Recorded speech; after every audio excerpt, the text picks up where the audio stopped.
Hello everybody and welcome to the Clash of Champions here at Hoosier RC HobbyPlex. Well, at Hoosier RC, the JConcepts Clash of Champions.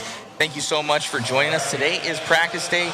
We got Shane Mouton from A-Main Hobbies going to be helping us out this weekend as I deal a lot with a lot of the other goodies going on. Thank you for coming out, Shane. Absolutely, lovely to be here. Right on, man. So pretty cool. The track looks awesome. A lot of guys were like, hey, when are you guys going to go live? And you know what? We have to get everything kind of looking that much better. Yep. We didn't want to be fiddling around on the screen and, moving around overlays and everything. Want to make sure it looks really premium for you guys here with Mod Media. Most definitely. Mod Live Media. Mod Live Media. Correct. So we have, we got a couple people to thank right now. What are our sponsors for this weekend here? So we're going to go ahead and thank our sponsors: ProTech, SXT, Team Associated, DRC, TDK, Exalt, TLR, Phantom Racing, Hobbywing, Motif, One Up Racing, DBR, R1 Works, Vision Racing, Factory Racing Team, and, excuse me, I must have mispronounced that one, Factory Tracks Racing, K&K, Mod Live Media, Boom Graphics, and Proline. Yes, and Mod. I need to flip the Mod Live Media one on there, but you guys can see all those sponsors down below on the live feed. And yeah, so checking this out, we had the Slash Enduro yesterday. I don't know if you checked out a lot of that, Shane, but it was pretty cool. Like, they had 2 hours worth of runtime to get this track coming in. I haven't been around the pits too much, but doesn't seem like anybody's hurting for traction. I can see that black groove going around the track already. Yeah, I found it pretty interesting watching that Slash event. That was a 2-hour event with 16 brand new Slashes, brand new going around the track yesterday. With a lot of the rubber going down from the tracks as vehicles today, we can see a little bit of the Proline and JConcepts rubber. There's a lot of the drivers are running those here today as their chosen spec tire or sponsored tire. And we can see a little bit of the pitting coming from the Traxxas tire, the rubber being picked up. That rubber's a little bit different to the other rubber that we see from these race tires. Most definitely. Let me see. Some people are saying audio is kind of weird. Let me see if I switch headsets with you real quick. This one's more dialed into you.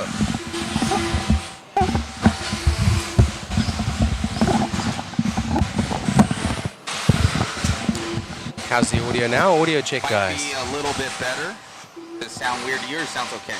Sounds okay on this side. I guess one of the things we're getting is there's quite a lot of background noise here. We're trying to use some microphone deadeners essentially to take out that background noise, but I think maybe when we talk it might be the sound of the electric engines you may be hearing. Yeah, so we'll see. Let's do a sound check for me, Shane, real quick. I'll look at the audio. Check, 1 2 1 2, level check. He said he's better. Matt is now low. So let me go and check that out here, guys, and we'll change that up. So we kind of want to figure this out right now during practice. So I'll turn it over to Shane. I'll try and figure that out. All right, so day number 1. We are out here with many of the pros as well joining us at the race. This is going to be the Clash of Champions here at Hoosier RC HobbyPlex in Indiana and New Albany. If you're just joining us, thank you very much. We are live on practice day. Today will be practice only. Friday will be seeding, and then we will go into some of the heats. And Saturday we go into heats, mains, and Sunday some more mains. So really looking forward to a very good event coming up here. Another premier event. We have seen many here at the RC HobbyPlex here in Hoosier RC HobbyPlex, and very excited to be part of another one. Let's have a look at the chat over here. Yes, I see there, Larry King. Yeah, it's some background noise. We're trying to use some, essentially, how can I say, mic gates in order to capture when I'm only speaking, but there's, of course, quite a lot of background.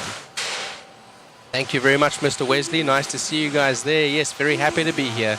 So, looking out at the track, let me give you guys a little bit of an update. You may be able to see from the feed, and as we go over to the track feed in just a minute, but there's quite a lot of elevation change. I'm going to follow through with one of the cars here as we go through the tight hairpin and over quite a big kicker.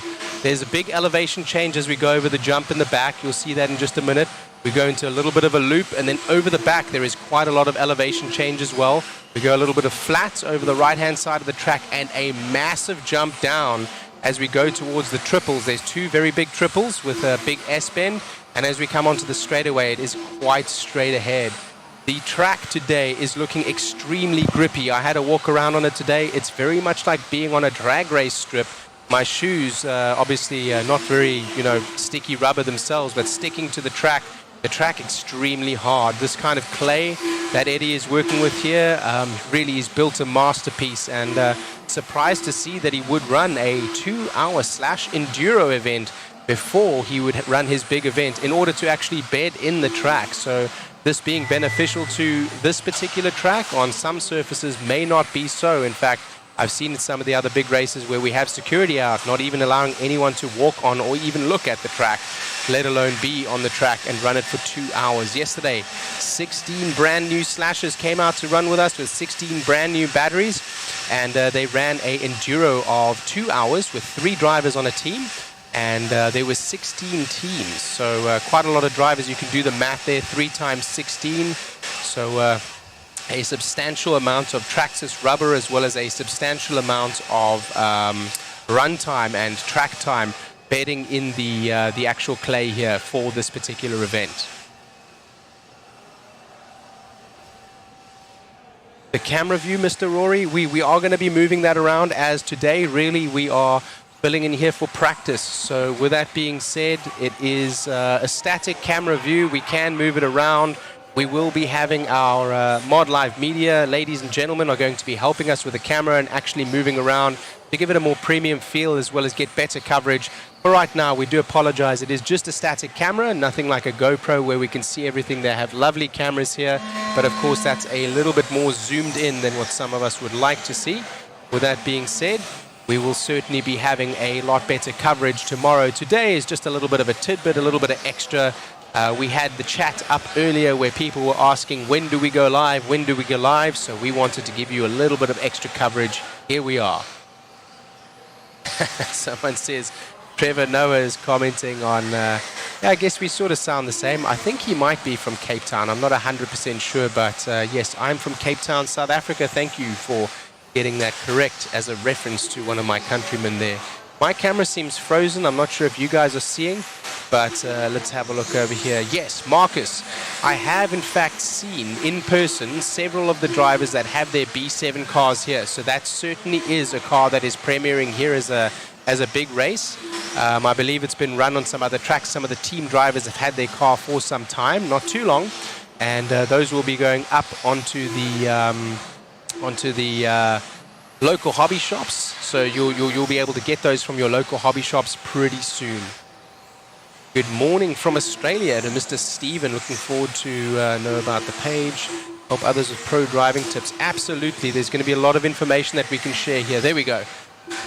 That camera view may be a little bit better. So I think as you guys are viewing live now, let's go ahead and follow this car that's coming over right now as we go through corner number 1 over that little kicker. That little kicker there looks tiny in the camera feed, but I can tell you it's about 2 or 3 feet high, and it is quite a kicker. So Shane, you have to also remember they are about a couple seconds back for what you would view on that screen versus what it would be live here to talking with them. Let us know, guys, is this audio any better? Do you hear me a little bit better there, Shane? Yes, I can hear you much better. All right, cool. So let us know, guys, in the chat if that's any better for sound. I copied the settings from our other microphone. So it sounds much better here from Tom. Sean O'Hare saying yes. Okay, so what's going on, Scott? Sounds great now. Sounds good. Okay, so it looks like we're good to go here, Shane. So yeah, guys, I'll click it. Let me join Shane real quick in here. Copy that. 1 of 44. Hello from South Africa. I hope load shedding doesn't get you, brother. I'll string it in here. I don't have as much length on my cords as Shane does over here. So yeah, hopefully you guys will enjoy the coverage this weekend. This is because of your Wi-Fi that you have. I need to get you a hardline connection. Do you have on this computer? Do you have a hardline or no? I actually didn't bring the USB adapter, so I think Megan might have mine that she uses for her laptop. So we'll have to do that. That's no big deal. I'll probably get you a live feed up here. But anyway, so the main thing is the chat. That's Oh, what yeah. that's what I we can want see that over there, and I can see the chat. Yeah, the that's chat's what coming in good. we want to see what's up here. So the chat should be good. Yes, there will be a waffle this weekend. We'll have one going on. Should have some car kits in there. We'll probably have some A-Main goodies in there, some mod goodies. We're going to talk to a couple of our sponsors. DR, I know DR's. What is it right there? DRC. Yeah, DRC. Where's he at? There he is. Zach Donathan, he's around. So we'll have some DRC goodies in there. So we're going to be setting that up tonight going into tomorrow so you guys know what's up. I'm going to see if I can speak to Team Associated, maybe get my hands on a B7. That would be when they first release. I don't think I'm going to get anything this weekend, but we might be able to. I want to try and finagle that. So I checked the updates. Of course, as many of you know that may be watching, I help with A-Main Distributing. I'm one of the account managers, and I help to supply the hobby shop. So I wanted to know, when are they getting these? Because I get a question almost, every minute now. Exactly. Like, when are these coming in? And the ETAs are showing that we should have already received them. So they should be on the way pretty soon and in your local hobby shop. So check with your local hobby shop. We might be working with A-Main Hobbies to make sure that we snag one, to set it aside. We'll purchase it, but we'll set it aside and we can do that and make that happen. Let's talk about that. Okay, absolutely. So we'll probably get a B7 on the waffle here, guys, for you. I think that would be pretty sweet. Yeah, absolutely, man. I think that will actually be one of the prime prizes. Everybody's looking at that. And we had a look at the car yesterday and today as well. I managed to pick up one of the cars. One of the drivers here has a Davey Bada. I was having a look at his car, and the car is almost entirely redesigned, from the chassis thickness to the front of the car to the rear of the car, the hubs. I think maybe there are some shared components. Obviously, the shocks carry over, but there's quite a lot of changes on the cars, guys. They've redesigned the car for high traction, and from what I've seen running the car, there's Davey out on the track right now. He's been doing very well with it. The car looking extremely tight, compliant on the front end, and that has been one of the big complaints that people have had, not about the Team Associated, but about the feeling of their vehicles as they race. They really want that sharpness in the front end in order to be able to really compete and take any line that they want through the racetrack. So that's what this car is going to give you. Davey's actually staying with us. He's part of we sponsored him for a long time through mods. We helped him get to a lot of these events, and he had that awesome four-wheel drive race. I don't know if you saw it at INS at the finals. And ended up with just above, like, into the echelon of, the Dakotas and the Mayfields and the Cavaliers and, Brock and Spencer, and ended up having a very good showing there. So, it's kind of his breakout year, I think, coming into this one. So a lot of maybe some weight on those shoulders of Bada. So looking forward to seeing if he can carry that weight. And he's got that B7 out there. I was talking to him last night about it. He says one of the best cars that he's ever driven. Ton of corner speed. So you look at that car, and all the pivots are really narrow now. The arms are really long, and they're getting the links way out on the car. So it's looking pretty interesting. So I think we'll definitely lock in with A-Main Hobbies that we're going to have a B7 on there. We'll purchase it, Mod Live Media, and we'll make sure that we can get one and send one along. So we're going to have a bunch of stuff going on. And thank you to A-Main Hobbies. You guys have been a huge supporter just of racing in general. Troy, one of our good friends and co-worker to yourself, and he sponsored the mod series. I think he wrote something ridiculous, like 439 events or 63 events that you guys have sponsored, and you guys have a couple tracks coming out in the NorCal area. Yes, we're working on that new facility, so we were tied up with a little bit of red tape, and of course building always takes a lot of permits and a lot of time. A lot of approvals need to come from the community and so on before you can do anything, and then you need to get the architect's approval and so on all in there. But that track looking really nice now. We just got the dirt in for the oval. Mr. Sean Clovis has taken over our track director position over there, and Troy Hansen doing a great job. Shout out to Troy. He's out there, and he's been helping with loads of racetracks, events, and also functions and benefits all around the USA. I'm sure he is watching right now. So I hope so. Yeah, most definitely. So thanks to Troy out there and all of the A-Main Hobbies crew and facility. And you guys have like hobby towns now. You guys took those over, and so you got 100+ stores. It's ridiculous. I know I order a bunch of stuff from you guys. So definitely thank you to amainhobbies.com. So we're looking forward to it. I think last time I saw it, we're over 400 entries, like 430 or something like that. I don't know if it's going to change. Nearly 200 drivers, 200+ drivers. So it's going to be a pretty cool cool event. I'm interested to know, and also very excited to see if they can exceed the numbers from what I believe last year was the largest 10-scale race in the world for number of entries. Ooh, I think it was over 500 though. I think it was 515, I believe, was the number last year. Something like that. I would have to check those analytics. I was here for it. We were here for it, but yeah, it's crazy. And looking at this track, I was I'm excited about running it, and I've been running Stadium Truck lately, kind of Sammy Moran's truck, and it was a lot of fun. But focusing more on the media this weekend for myself, and I know they were trying to charge you an arm and a leg to get your stuff here. Yeah, I tried to bring some of my stuff in my bags, and the first check bag was like $55, and the other one was another $45 plus some overweight fees. So obviously RC stuff is not light. No. You got to check it because it's got all the lithium in it, right? So you got to check it. Actually, I had to take the lithium out, and I was going to check all my cars or all of the transmitters, chargers, all the stuff that you like to bring, power supplies, all that kind of stuff. But in the end, ended up just bringing my carry-on and clothes. So crazy. Just media this weekend. So also beyond that, what's kind of cool, and we haven't released this yet or anything, and we don't even know if it's going to happen. But Mod Live Media, we purchased a photo printer. Oh. So you'll be able to get your photos, like our pro photographers here, Jason Bollinger from J. Bollinger Photography, and a lot of these photos, like everything's a digital age now. Yeah. And I don't think we get enough physical photos, especially at events. You just don't. So people are going to be able to. We're going to see how it goes. We've purchased a lot of stuff. I'm probably $3,000 into this just to try it, and I want to see if guys will kind of like this, where they see their photo online and they're able to purchase that photo for not much actually, and they're able to get that thing and has all the logos on there. It looks legit, comes in a little frame, so they're able to go event to event and kind of have a little memento. I think that's really cool, take your own mementos, and also we have quite a number of the pros here. Spencer Rivkin's here, Cole Tollard's here, we've got Dakota Fend here defending his title, Doug LaRiviere, also one of the defenders. Wouldn't that be great if we could get those printed out, maybe hand signed? That would be great for a waffle, wouldn't it? Something like that. It would be pretty cool. I think we'll do something like that. But first we have to see if it works, guys. Yeah. It's Let's see what we the got it quality's here. like. It came in the plane.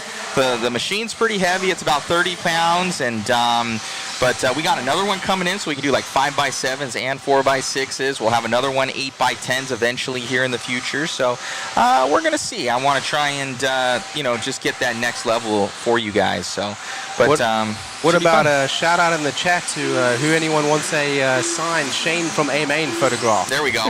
We're gonna do a glamour shot of this guy. We'll put Yeah, I'm probably pushing my luck there. I'm not that famous, not like these other guys. It's the voice, man. You definitely have the voice over me. And right now, this guy's national ping pong champion, by the way. We went up against each other last night. I'm usually ping pong champion of the household, but I think he's got my number. We had a couple matches last night. That was a lot of fun. Yeah, shaking off the rust, man. Gotta get some skill back. Yeah, most definitely. So he's got me in arm wrestling. Right now I have him in ping pong. But I give him about another 2-3 games, and he's got those swipers that I don't know if I'm going to be able to return. Yeah, we'll see. So it'll be a lot of fun. But we have a lot of people chiming in. But what's up, Frank? What's going on, guys? Dakota McCullough, one of my Fiskill buddies. Good stuff up in Canada. From South Africa there. Signed Shane photo, crickets. Yeah, man. I thought so. Matthew Barge, what's a waffle? A waffle is just put an R in front of it. But we call it waffle. But we can't say that because the Fed. They come after us for RC Card Lives. That's all I can say. That's all that we'll say. We're silenced. Exactly, silenced. A lot of manufacturers out here as well. Shane, what would be some of the ones that are being represented? I see a lot of the drivers from Team Associated. They have a very good representation. This particular track always has a lot of the X-Ray drivers come out also. A lot of the TLR guys. Dakota Fender's here with his team as well. I do see Brock Champlin, so Schumacher's in the pits as well. Brian Dunbar for Yokomo. So pretty well represented. I think all round in terms of the independent drivers, we see a very good spread, but Team Associated being a very, very, very well represented chassis here at this particular race. And I'm sure with them, they're going to want the Clash of Champion. They brought their guns out, for this weekend. I think there's you know, there's Rivkin here that can contend. Obviously, they have Davey and who else is here from them? Dustin Evans. Yeah, Dustin Evans is here too. I've seen him. Yeah. Yep. Good representation in Aiden terms Horn of as well. Oh yes, so they got Aiden Horn. they got the guns out here. So there's going to be a couple good guys kind of battling out for this one, but gonna have to go up against Dakota, man. He is lethal. He is with those TLR rigs. He's been looking very good, and I think for the INS race that we called out here, he was in a different league, and in the end, in the very final race, had a little bit of a challenge, a little bit of run for his money, but he did end up, of course, coming away with the Clash of Champions title last year, so he's defending here. So yeah, he certainly is the one to look to beat. But I think with that new B7 and with some of those new parts, I think some of the boys may have the ticket punched. We'll see. Sure they're taking today very seriously to get those cars on point, as there has been practice on them, but not in a real race setting yet. So we're going to see how this goes for that new B7 from Team Associates. Special thanks to them. I think they're one of our gold level sponsors. And once again, thank you to JConcepts, our platinum level sponsor for this weekend. Yeah, let's take a minute to thank our sponsors again: Associated Protec, SXT, DRC, TDK, Exalt, TLR, Phantom Racing, Hobbywing, Motif, One Up Racing, DBR, R1 Works, Vision Racing, Factory Tracks Racing, K&K, Mod Live Media, Boom Graphics, and Proline. As well as Mod. There we go, as well as Mod. So it's going to be a good time out here, guys. Like I said, I've got two cameras up right now. We got this one, and we got the fisheye that's up there right now that's actually doubles as the main cam that moves around. There won't be any moving cam today. We have a lot of back-end stuff that we have to get done, from profile pictures to getting the PTZ set up and the cable cam set up and the interview cam set up. Wiring to do just all of a little that. bit of everything. So guys were asking, hey, when are we going live? Hey, when are we going live? The truth is, I don't know until we're live pretty much for at least this initial day, because of the fact that there are so many different components. Like, sure, Shane comes here and he goes, you got a lot of stuff. It's a different word, but you got a lot of stuff here, Matt. So it's definitely you break it out and you kind of figure it out, and it's like a puzzle. Yeah, really nice setup, and then, you know, all of those things that you think that you packed, that you think that you had, and then you pull out, hey, where's the cable for this? You have the lens for that. Man, I admire you for bringing all this stuff out here and getting it all done. No, most definitely. Well, thank you, Shane. So, all right, guys. Well, I'll pretty much pop out of here. I'll leave it to Shane for the next couple minutes, and then let him have a break, and you know, kind of he'll lead you through the track and maybe some of these guys that are out there. And special thanks for tuning in, and hopefully you guys enjoy the coverage this weekend on Mod Live Media. Special thanks to Hoosier RC HobbyPlex for bringing us out once again for at their awesome facility for the Clash of Champions. Absolutely. Awesome. I think we're going to change the camera over to the fisheye so they can see a little bit of the track, and then what we'll do is we'll follow them around, and we'll just give you guys a little bit of a rundown of the track yourselves, just so you can sort of see what's happening and get a feeling for the track, and you can see how the conditions are changing as we get on with the weekend. Right now, as we said, we had that particular Slash Enduro race yesterday, and a lot of the Slash rubber being a little bit different from the race rubber going down from JConcepts. That is going to be changing the track substantially. So far, we don't have any areas breaking out in terms of pitting or anything breaking in terms of chassis slapping on the big jumps, but we're starting to see a little bit of wear. Eddie Henley, though, the owner of Hoosier RC HobbyPlex, is a master at track design as well as track repair and track manufacture. So he is absolutely qualified and definitely the man for the job here in order to keep this track running 100% as we go through the weekend. I think the biggest thing right now that you're not going to notice today as we change over to the fisheye lens there is it's very difficult to see the elevation. You guys, where the camera is positioned from is up on the driver's stand, probably maybe about 15 feet, 16 feet up into the air. So as you look down, it's really flattening it out. Let me have a look over here as we follow one of the cars coming across the line. I have some lights on me right now, a little bit difficult to see. I'm going to reposition here so that I can actually see what you guys are seeing. Give me just 1 second.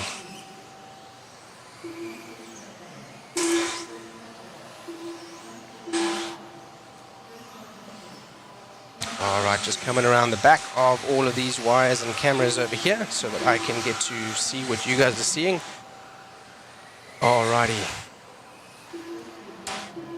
So that little kicker over there that says JConcepts on it after the stripe, if you see the stripe going into corner one, that little kicker is about 2.5 feet high from the ground up. There's actually a little bit of a dip as you come through into corner number one. As you fall down from that dip, you're going to be going up onto an elevation which jumps up about 1 or 2 feet into the back corner where the gentleman is standing there with his feet crossed and white shoes on, where the cars are coming around right now. And then it goes back and around up onto the back section. Now that section is a little bit flatter, a tiny little bit of elevation up into the right-hand corner, but that drop is quite a steep one. It's about a 3-foot drop down onto the onto that little triple section there. The triple section then being a little bit flat, there is an off-camber corner as you go into those S's there, and then you pop up onto that little double as you come back onto the straightaway. The straightaway also, it's a little bit cambered on the inside, so it's going to assist with the corner, and some of the track is on camber and some of the track is off camber. That has been built like that purposefully, of course, because the track designer and director here, Eddie Henley, is a racer himself, and he wants to challenge the racers and see good, fun racing. So some of it's on camber, some of it's off camber. You'll see also that in the camera itself, it is looking like the triple section as you come around the back of the track on the right-hand side, that triple that you see there, that looks like it is left to right, but it's actually at a slight angle. It's about a 15-degree angle away from the drivers, and then that double that they're coming up is about a 15-degree angle towards the drivers. So right there is increasing the level of difficulty, being that, like the straightaway and the back of the track, it is not just straight left to right. It is very, very, very difficult to gauge where you are on the track. Excuse me. As we change now with heats, everyone gets a chance to blow the track off, keeping the track very well maintained. Every single heat is getting blown off, and every single heat is getting, I believe, 12 drivers to the driving stand. It is not controlled practice, and what that means is every driver is able to stand in a line, which is probably about 3 to 4 rounds long at the moment. So if you want to get a run in, there are people queuing around the back of the track towards where the oval is, and it takes you about, I think each one of these runs is 6 minutes, so it takes you about 24 minutes to get a run before you can actually go and make some changes to your car and come back out again, and another 24 minutes before you will get that run. Let's have a looky over here. Absolutely agree with you, Larry. It's one of the best tracks he's put together. You know, Eddie always has a lot of elevation, always looking for a nice big open lane, always looking for an exceptional track surface. I believe there's quite a lot of sealant that's gone into and around the track, but very different to the previous layouts that I've seen here, where the track was really glued up. Like I said, I was on it earlier and it felt very sticky, but there is less of a sheen this time, less product that has actually physically been added to it, and I think it's actually been mixed into the clay through all of the times that the track has been prepared.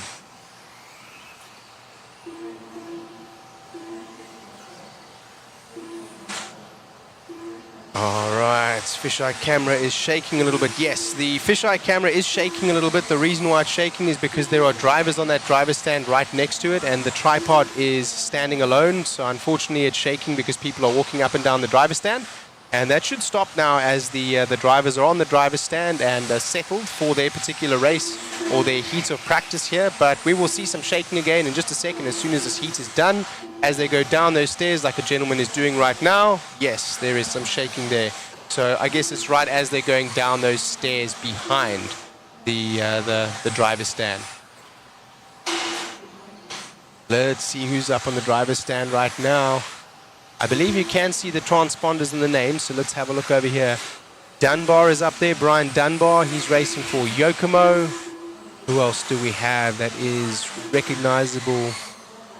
There are, of course, quite a number of names here from independent drivers as well as other supporting drivers.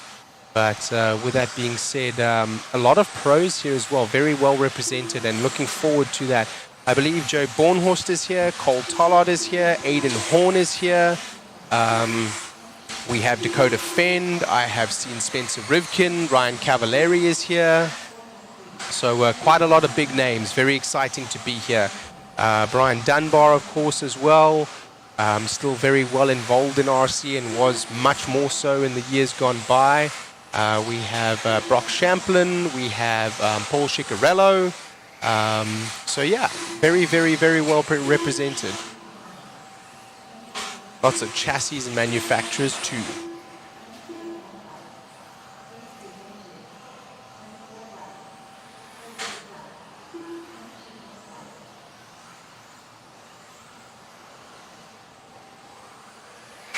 Right now it's looking like the guys in the stock buggies are doing around about a 20 to 22 second lap time, and the mod guys just a little bit quicker than that.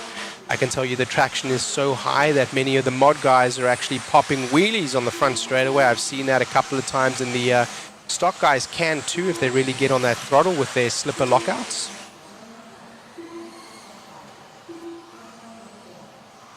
The new B7 is looking great, Bakarama. So we've seen a couple of the guys come out, and the B7, they've mentioned it has a 1mm thicker chassis. The front and rear of the car has been entirely redesigned. The shock tower in the rear is completely different. The wing stays different. The new adjustable rear hubs are different. The front has been changed as well substantially. I wasn't able to make a comparison to the 6.4 in comparison to the B7 just yet directly, but I'm sure we will get some photographs as well. They're starting to be shared all over the internet as well. We will start to see a lot more, and those will be available from your local hobby shop as well as through your local online distributors, www.amainhobbies.com, for all your RC needs.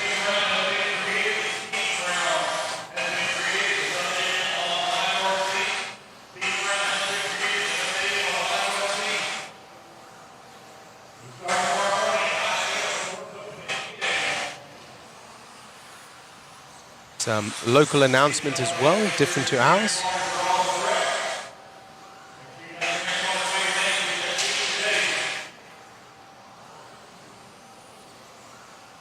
So just letting that come through, so it doesn't, so we're not speaking over one another. But there's also some local track direction, of course, in terms of I believe it is Mr. Lance McDonald that is running that live mic.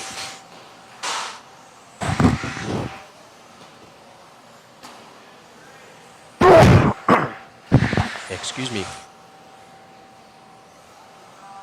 little bit chilly over here in New Albany in Indiana. We got down to about 30 degrees last night, but inside the facility is rather warm. I'm in just a t-shirt, as you saw just a couple of minutes ago. Outside wearing a couple of jackets. It is rather cold and the wind cutting through. Not affecting our race here today or inside at all. They do have heat as well as air conditioning inside here. There's some humidity control, of course, quite a lot of humidity in the building just due to the nature of the clay, and of course the ventilation that we keep closed due to it being as cold as what it is outside in comparison to inside.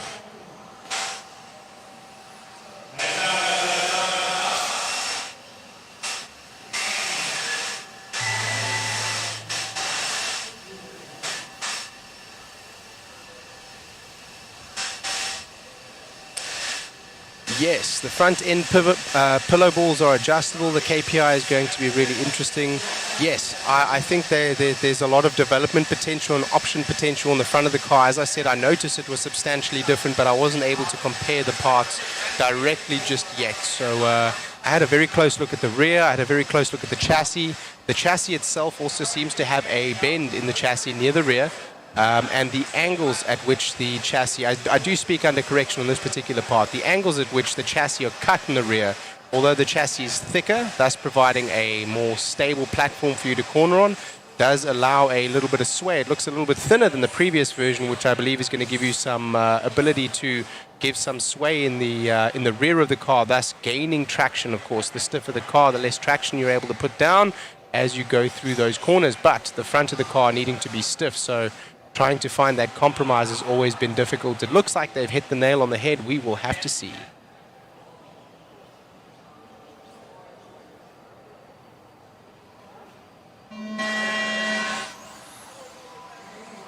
Sitting in a short fans. Oh, yes, of course, yes. The gentleman in the chat there commenting from South Africa, he's on the other side of the world, so he's cooking right now. 1 of 44. Where in South Africa are you?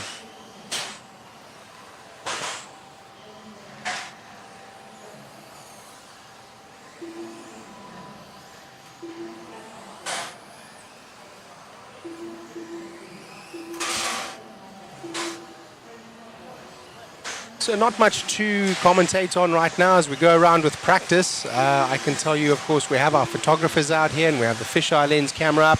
So, so with that being said, I'm going to let you guys watch and enjoy, but I'm going to comment as we go along. I've given you as much information as what I can here right off the bat in terms of the track conditions, what it looks like and what we're experiencing and hope to see. What I do see quite a lot of, and you'll be seeing it on camera as well, a lot of these cars are traction rolling, lots of them. So the grip is high, extremely high. These are not errors being made by the drivers, well maybe so in terms of setup and aggressive driving in terms of maybe a little bit too much corner speed, but seeing a lot of traction rolls. That speaks to the high bike nature of this track. It is extremely, extremely grippy, I'd say maybe even more so than carpet.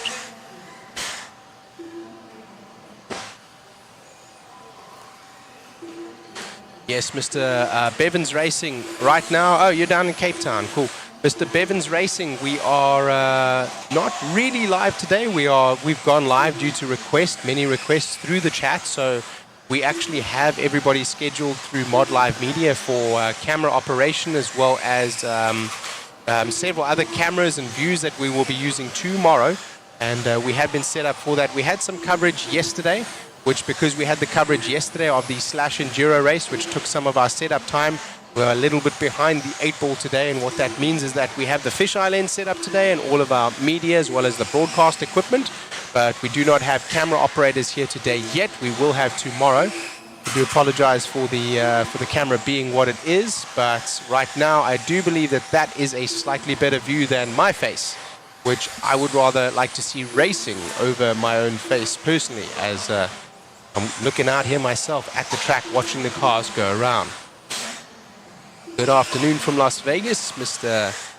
Sick Lids Mango, and 1 of 44 down in Cape Town. I'm from Cape Town myself. I grew up and live in Tableview in Bloberg.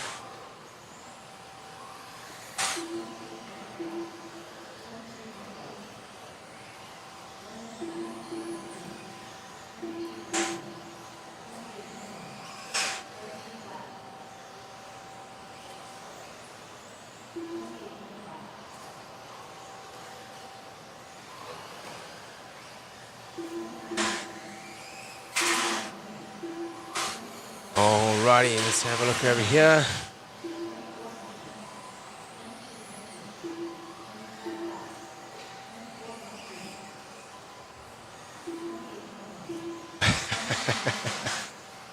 Yes, Chris is here. Chris is actually busy setting up his cars down below, as well as a lot of the wiring for the facility. Of course, the facility has all the plugins and cables and rungs to run the cables, but we do not leave them here permanently. So Mod's team right now is busy running those and putting those all together, making sure that everything works and putting everything in place.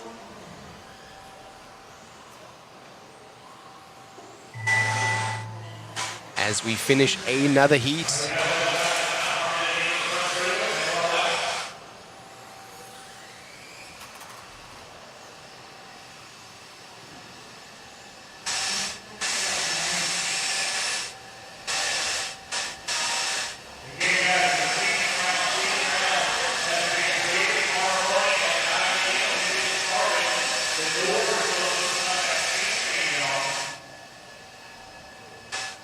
All right, gentlemen, there is going to be, gentlemen and ladies, so there's going to be a short little intermission here in terms of commentary. I will be right back.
I am back and just in time, and as we see right now, we've got some of the big names out there.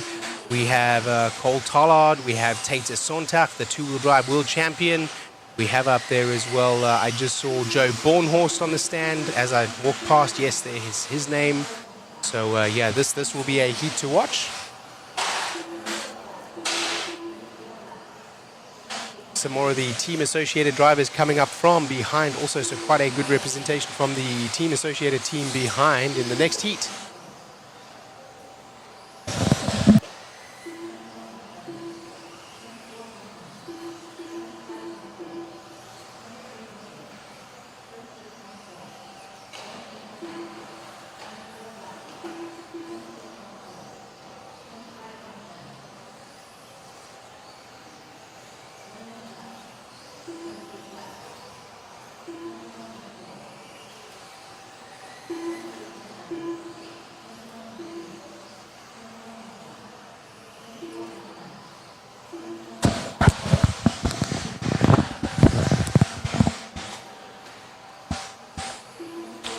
We would love to mount the cameras from one of those pipes or beams, but if we did, you wouldn't be able to see very much. That would just be too close.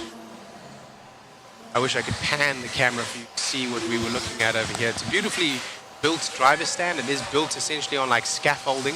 So as these drivers go down, right now we have Tate Sonntag leaving the stand. So you're going to see a little bit of a shake on the camera. It is what it is right now, and tomorrow we will have somebody operating that particular camera.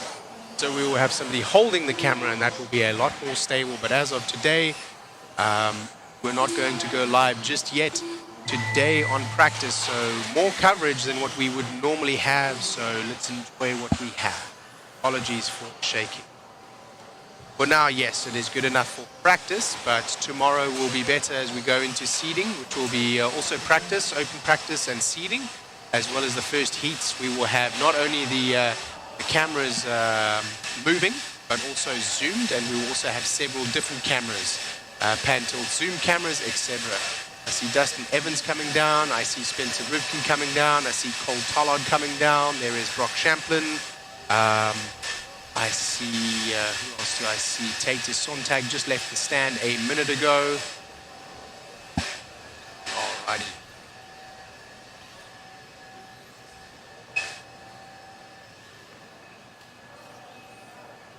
So now we see many of the drivers up on the stand. I wish we had a driver stand cam also that we could see, but I see at least 3 of the blue hoodies from the team associated team when they cross the line. See their names come up on the screen.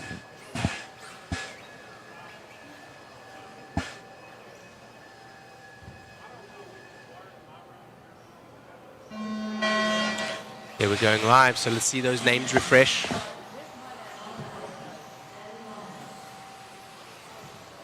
As you can see there, the time's running there about 21 seconds for the pros, so let's see what the next heat can do.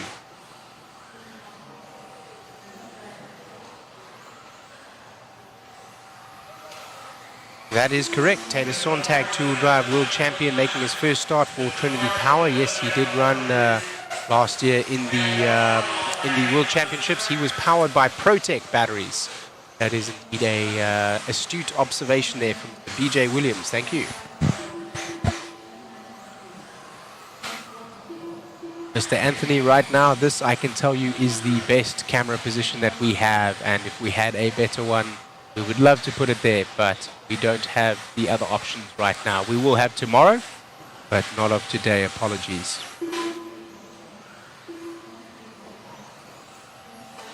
Thank you very much, Mr. Francesco.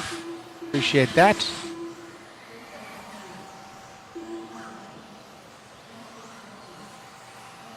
Let's see who's on track right now. My screen over here is not refreshing. I don't have the best connection. My chat is refreshing pretty well, but my camera feed is not. So you'll be able to see some of the names that are coming around the track right now. Many of the pros represented here at this particular event will be in this particular heat and the next. They seem to like to bunch together as well as work and wrench together and share some of those setup secrets with one another as they work in a team. Again, as I said, very good representation here from Team Associated, X-Ray, as well as TLR. So those three manufacturers are going to be fighting it out tooth and nail, I'm sure, as we go into these pro races. We should see a good race in two-wheel drive and four-wheel drive, and I believe in stadium truck.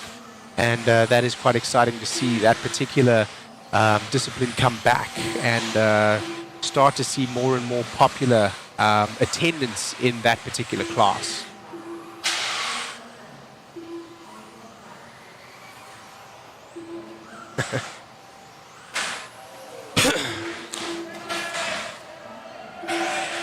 Straight away is clear.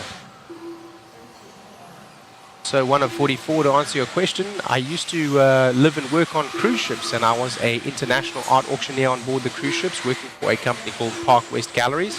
And I met somebody quite a while ago, and I moved to Paradise of California, which was where there was a massive fire, burnt our entire town down, and have subsequently moved over to North Carolina. But in the meantime, whilst I lived in Paradise, half an hour away from me was A-Main Hobbies. And being an RC enthusiast that I am, I was very excited at the opportunity to try to work for them. And I managed to get a job for them, started off in customer service, and within a year and a half, I moved over to the distribution side of things. So I now work for A-Main Distributing for A-Main Hobbies, which does all of the supply for your local hobby shops here in the USA and all over the world. There are actually some places in Cape Town in South Africa that I have supplied in the past, shipping being an issue. But yes, that is one of the, that is how I got here. And now I happen to be associated with a track and have worked with Mod Media in the past. So they asked me to come out for this event, having been very well received at one of the previous events we had here. And I hope you guys enjoy the broadcast.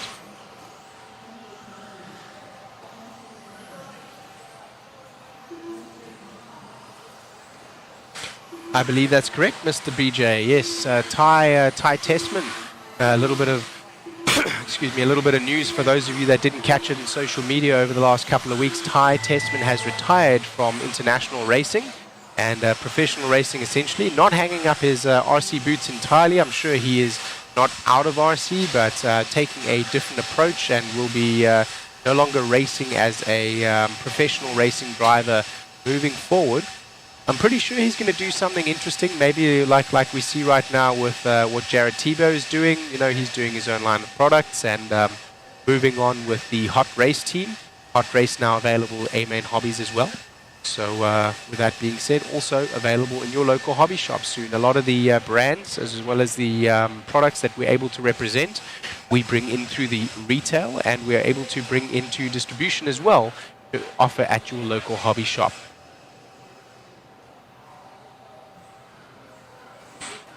Absolutely agree, 1 of 44. Yes, the exchange rate is something of an issue, although I must say now, as an American coming back home to visit in South Africa, it is always nice to come home. It does make things alternatively and upside down cheaper for me than what it does in terms of importing a product more expensive.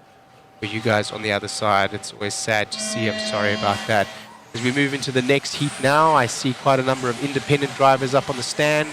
We see some 2 wheels and some 4 wheels going out, a little bit less. Actually, there is one stadium truck out there, one stadium truck going out as well.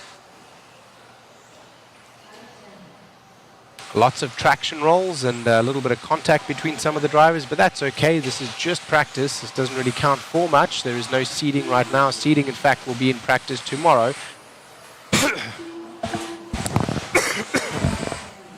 Excuse me, getting over a little bit of a cough here the last couple of weeks, so I do apologize if you hear me cough every once in a while. Yes, Big Bucks Orama, I am now an American myself, so America. I love it here.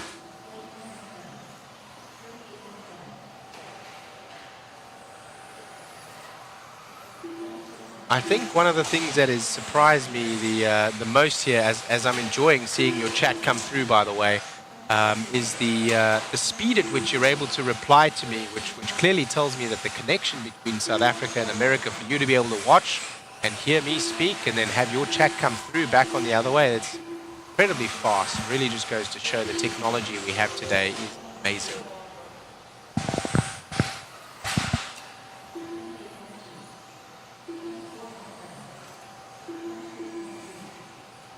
Have a look at some of the names we see up.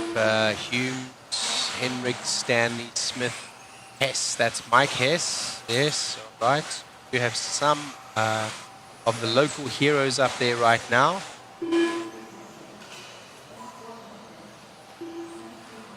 This track very well attended and has many of their own good local heroes, as we have a car on the straightaway in the beginning right there having a little flip over. And now it's clear.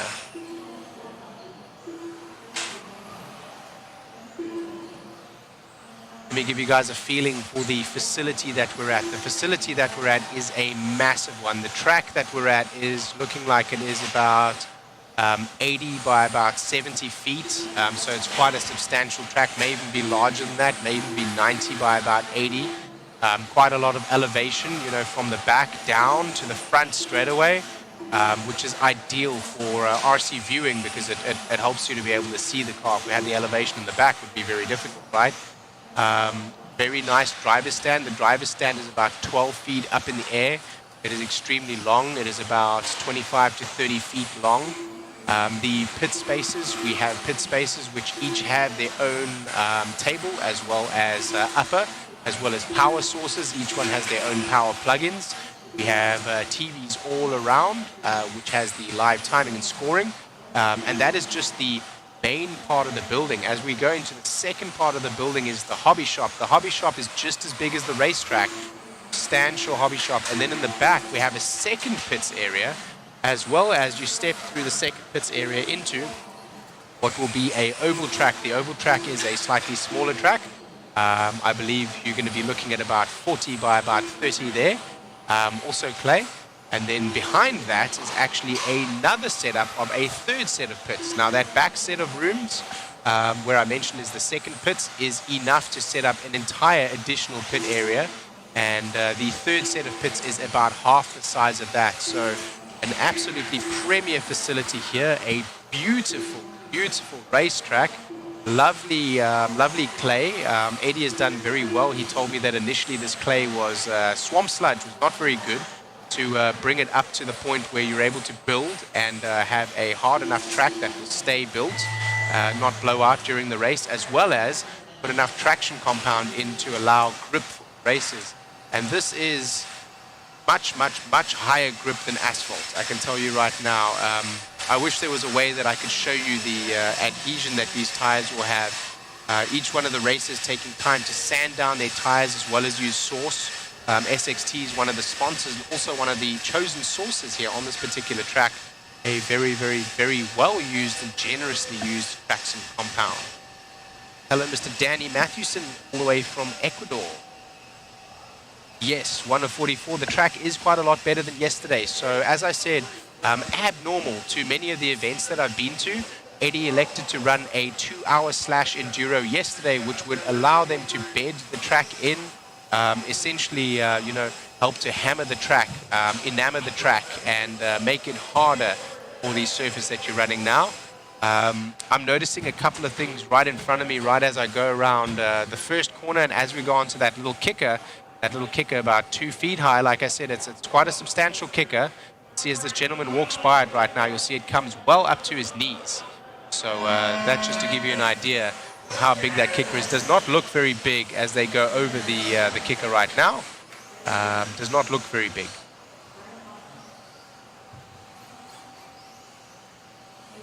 So yes, many of the other tracks, especially at tracks that I have frequented in the past when I used to race a lot more often than what I do now over in California, those tracks are a lot less clay. Here on the East Coast, we have a ton of clay in the native soil. So very blessed actually with what we're able to build as outdoor tracks. Of course, the weather here in the East can can wreak some havoc, especially the rain, which can come in literally 0 seconds from a sunny day to a torrential downpour where it feels like somebody's throwing buckets of water at you and can go away again in like 5 minutes time. So yeah, very, very, very inclement weather and very rapid weather cells here. A lot less mountains. It's a lot flatter in some areas, so those weather cells are able to freely and very quickly. Not so as we saw in the Californian areas that I used to stay. And like I said, we'd have security down at the racetracks. They wouldn't even allow anyone into the facility to be on the track just for fear of it blowing out, and even for fear of somebody actually seeing the track. We're extremely competitive everywhere in the USA for radio control, but yesterday they electing to run a 2-hour slash enduro to improve the track, which you would never see in somewhere like Arizona or Oregon or California. So of course very, very, very different out here on the East Coast, as well as very different here at an indoor track.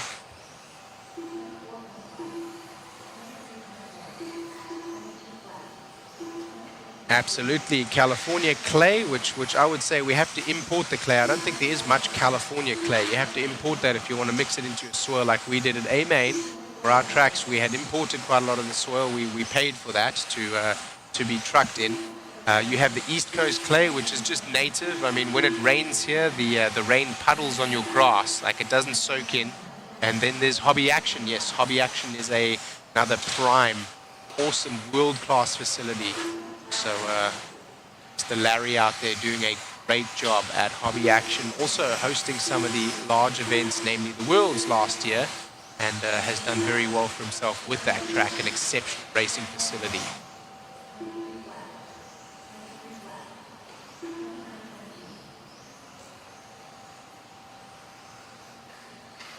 We've received 100 messages already today. That's good. Keep the chat going, guys.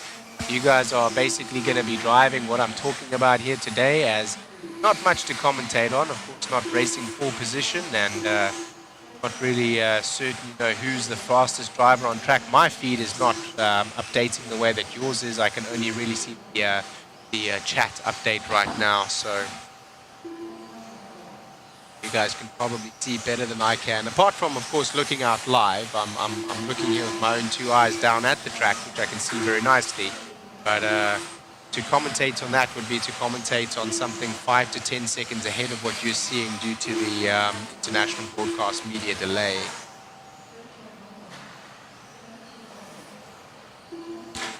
Let's take a minute again to thank our sponsors, the Gold Level sponsors: ProTech, SXT, Associated, DRC, TDK, Exalt, TLR, Phantom, Hobbywing, Motif, One Up Racing, DVR, R1 Works, Vision Racing, Factory Tracks Racing, K&K, Mod Live Media, Boom Graphics, and Proline. The race here at New Albany in Indiana at Hoosier RC HobbyPlex. Here for the 2024 Clash of Champions as we bring to a close another heat.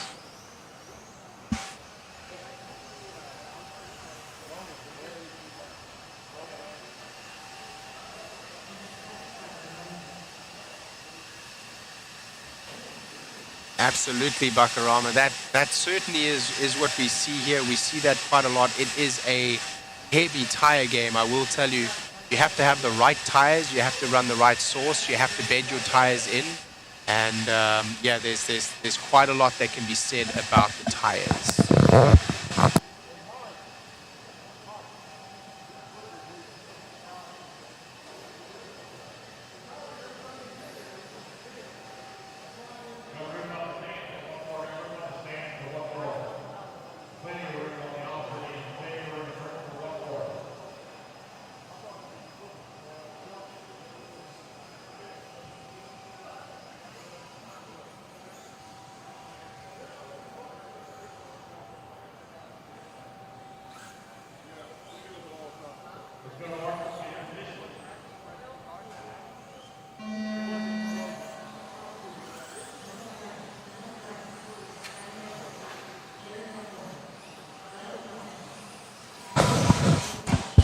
So yeah, let's speak to that actually as we're looking at this track. If you're thinking about coming out to this particular track, you're looking at the JConcepts smoothies in silver, and you want to be running the gray Dirt Tech inserts.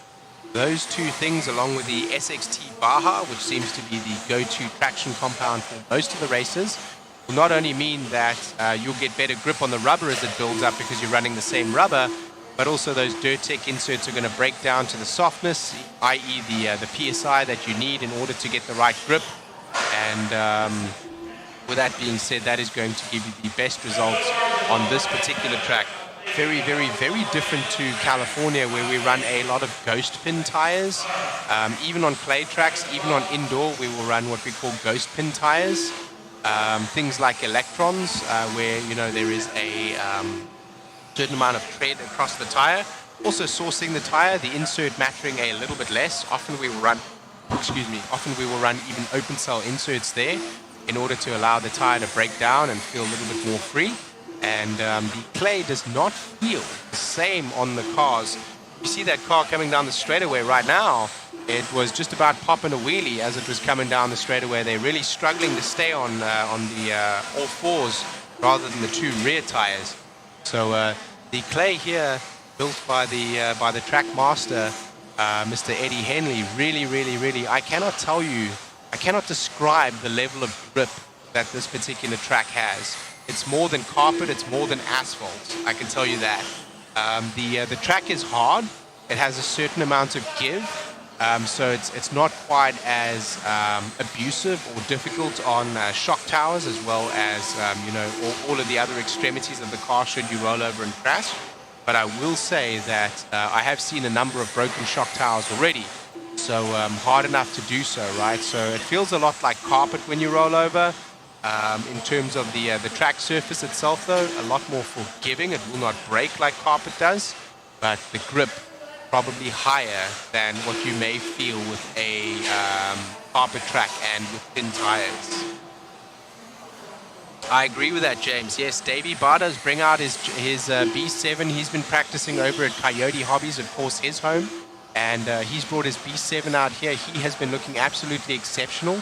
So he has been doing very well with his car and his setup, the B7, lending a very good sharp front end. I asked him what he felt about the car and what he felt the improvements were. Not in terms of engineering and design, but in terms of what he felt in the car. He said the car felt extremely sharp, very direct, and very confidence-inspiring on the rear in terms of traction. He said there is a lower center of gravity and that the car feels extremely stable even when pushing through corners. And that is very exciting to hear, especially for many of us novice, intermediate, and independent drivers. We are very aggressive. Every little bit of performance being squeezed out from that trigger finger, sometimes maybe a little bit too aggressively. But to have a car and a platform that will be able to support that, I think will lend itself to increased competition in club racing and excitement.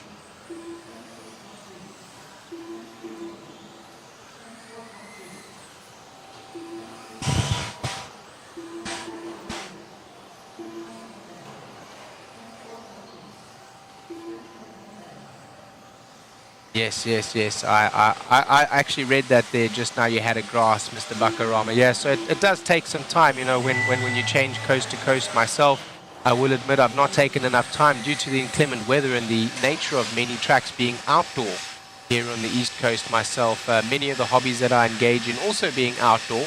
I find a hard time just making time to do all of the things that I wish to get to these days. So still racing in terms of club or trying to get out in terms of practice.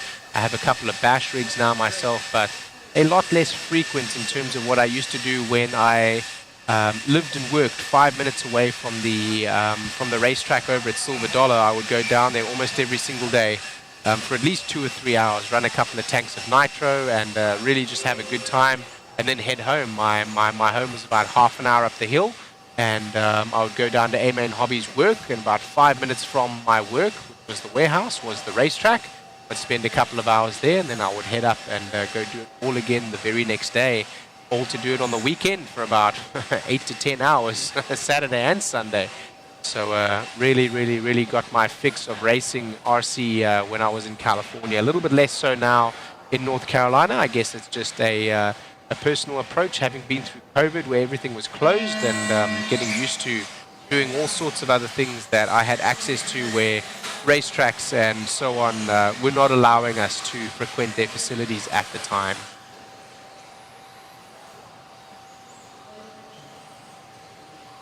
Well, Chase Rogers, if you're close enough, I do believe they still have space for entry, so you should come on down. There's a short course truck going backwards on the back section there. Oh man, the short course truck sure, yeah, they get all over the place. But the rubbing is racing. These two short course trucks getting together in the front right there now. Always fun to watch the short course. We're going to see short course. We're going to see two-wheel stadium truck. We're going to see four-wheel. We're going to see mod. We're going to see independent. We're going to see 17.5. We're going to see over 400 entries at this particular race here in Hoosier RC HobbyPlex. It is going to be an absolute spectacle.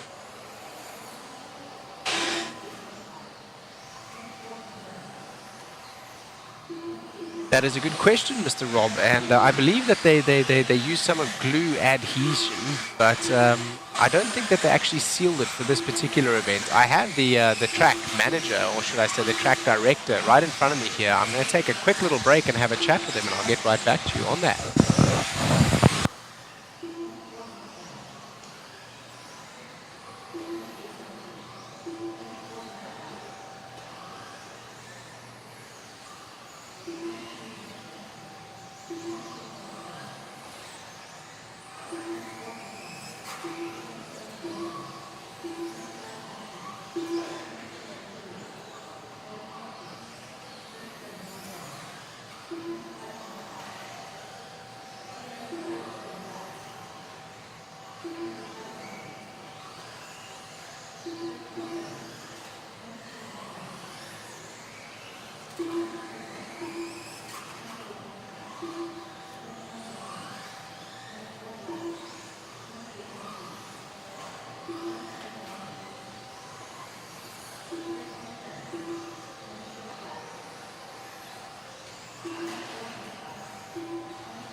All right, we are back. So after a chat there with the track owner, he says he actually uses Elmer's glue. They put it into a mixture with a little bit of water, and they go around the track and they spray it down like you would a pesticide in order to kill germs. Excuse me, not germs, in order to kill insects, or like you would do with a weed killer, you know, as you put it down onto the surface. So this particular time, as I've seen the INS race before, I was here for INS 12 about 2 years ago. And the track was entirely black, and it had this like sheen on the top of it, as you could see the Elmer's glue. But right now, a little bit less sealant on the surface, but as he has used in the past and tilled the soil and mixed in that top that he had from all the other builds, the surface is still extremely sticky. Yeah, and gives an extremely high level of traction. Extremely high level of traction. We have a lot of the racers out here. A couple of racers popped up and came to see me. I was asking them how the traction was, and they're telling me that, just like I was saying, just like I was alluding to a little bit earlier, the grip is even higher than what you will see on carpet with a pin tire. So at the same time, the surface has a little bit of give in that glue is going to seal in quite a lot of the moisture, and of course they do use water to keep the clay moist and malleable. So if the car rolls over, there's a certain amount of give. Not that much that it's squishy or anything like that. The track is extremely hard, but maybe not quite as hard as you would experience on a carpet track that's laid over concrete, for example. So a little bit more give than that. It's very difficult to describe the clay here if you've never been here or felt something like this. So very, very, very interesting and unique setup here in terms of how they do their clay, how they do their setup. The dirt, of course, that you start off with is going to be essentially like your canvas that you begin with, and you can paint upon that and put several layers of what you want to into it. But this particular surface, I did race at the INS 12 when I was here last, and I can tell you the level of grip that you experience here is like no other.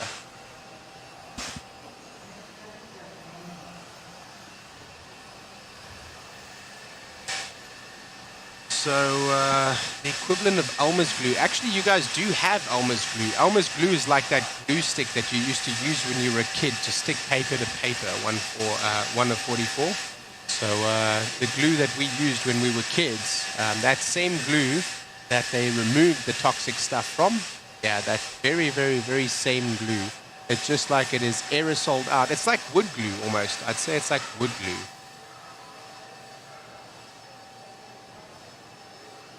Yes, Rob King.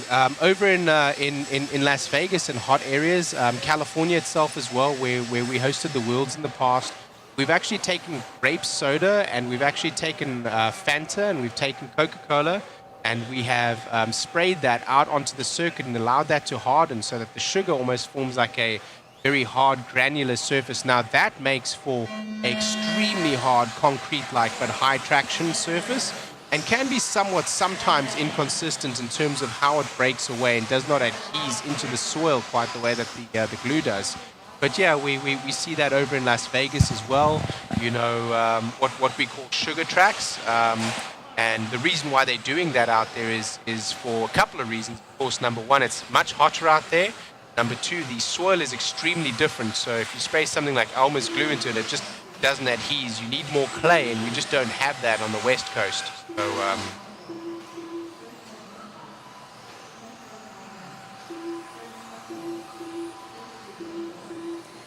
Yeah, there's definitely a lot of approaches. Like I said, each track is extremely different. I personally have a fond affinity towards this particular track surface, how it feels, how it is built. I feel like it lends itself to allow you to get the best from your RC in terms of if you're rolling over, it's in terms of setup mistakes. If you are not getting the lines, it's not because you're not getting the traction. It may be because your tires aren't quite ready. It's definitely a tire game over here. As I mentioned earlier, Smoothie's silver compound with the grey Durtec inserts and a gluing of the front sidewall in order to prevent folding over under hard traction. There's quite a lot of tire prep, a lot of sanding that goes in. SXT Baja compound is being used in order to soften the rubber up, and a fair amount of sanding that goes onto the tire even before you run the tire, and then a certain number of runs, maybe probably 2 or 3 even before you start to feel the carcass softening out. Yes, I agree, Mike. He is looking really good right now, and you'll see Davey Barda is actually standing in the back left-hand side of your picture right now with the black jacket on, his leg up on the side of the racetrack like that, just waiting. He's going to flip a car over right now. You'll see him in the back there. He was in the previous heat. He is running one of the new team-associated B7s, and he's really come into his own and been doing really well this last 2 or 3 years with his results. And I think right now, growing in confidence, and also with the car that he's running right now, I think Team Associated has really hit the sweet spot in terms of what drivers we're needing, in terms of a feel as well as in terms of performance and traction from their car. And I think this is going to be a very, very, very good one to run. I'm not seeing any of the guys running any sidewall inserts. What I do see is one of 3 things happening. Some people do run sidewall inserts. I haven't seen them here this time. I had seen them last time. What we will do is we'll either glue the outer bead of the tire right on the flat part of the tire that would normally meet the surface of the flat part that is making contact. So that round outer circumference of the tire. So we literally just glue that in order to prevent the sidewall from folding down. Or they take it one step further and they literally glue it from the rim up the sidewall, either halfway or all the way, depending on how aggressive they want to go with this, in order to essentially form a stiff sidewall and allow the carcass-only movement on the front tires on the contact patch of the tire itself. The rears, they're not really doing anything like that, although I will say I myself did end up gluing my rears after they had maybe a few too many runs and they started getting a little bit soft, and I was experiencing traction roll the last time I was out here. And I had glued the sidewalls just a little bit so that I didn't have to get another set of tires when I probably only had 1 or 2 runs left before I was going to go home and not run on the surface for some time again. I'm not local to this track. I'm about 8 hours away. I'm in Charlotte, North Carolina right now myself, and with that being said, a track that I get to visit as a treat, sometimes to come and announce over here or to represent ProTech and A-Main here at Hoosier HobbyPlex. But not a track that I'm able to frequent, unfortunately. Yes, Ghost Images. We have seen several of the B7s out there. In fact, we may see a B7 in almost every one of the heats here from the pro drivers. We just had 2 heats ago. We had Davey Barda. He's definitely out in one of the new B7s. I believe Spencer Rivkin also running one of the new B7s. Yes, Chase, it is very similar to walking across a drag strip. If you've ever felt the traction compound that we put down on a drag strip, the surface here has a little bit more give, but certainly has the same level of traction and feeling of adhesion as what you do from the starting line on a drag strip. Sure.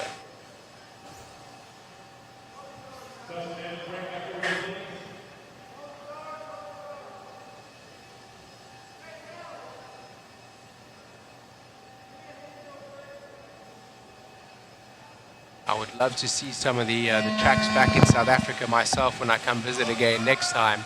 Of course, very difficult to travel with a lot of my stuff, 1 of 44. So maybe I'll come and see you guys down there.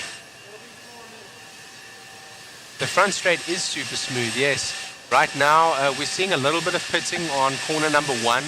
I think what we're seeing there is the Slash rubber has been picked up and the JConcepts rubber is starting to go down.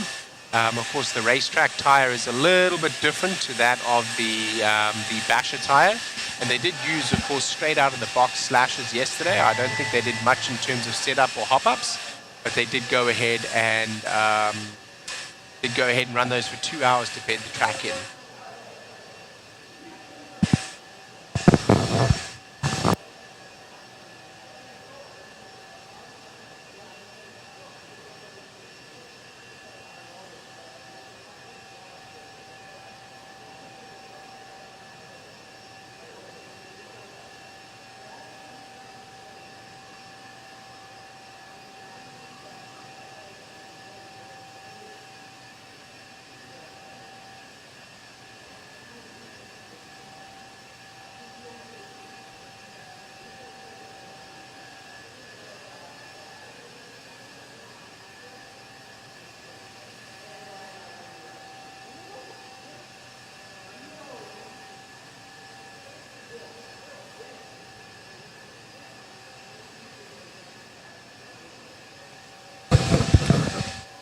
A little bit of additional track maintenance going on right now. That's Eddie Henley out there with the ball cap on as well as the jeans, and his son Talon Henley with him as well. They're just blowing the track off just to give it a little bit of extra, to make sure that the dust is being cleared, make sure that everybody's getting equal and fair track right now, and making sure that everybody's getting the best out of their runs as they set their car up and move into the seeding heats and mains tomorrow. Excuse me, no mains tomorrow, but seeding and heats as we move into mains on Saturday.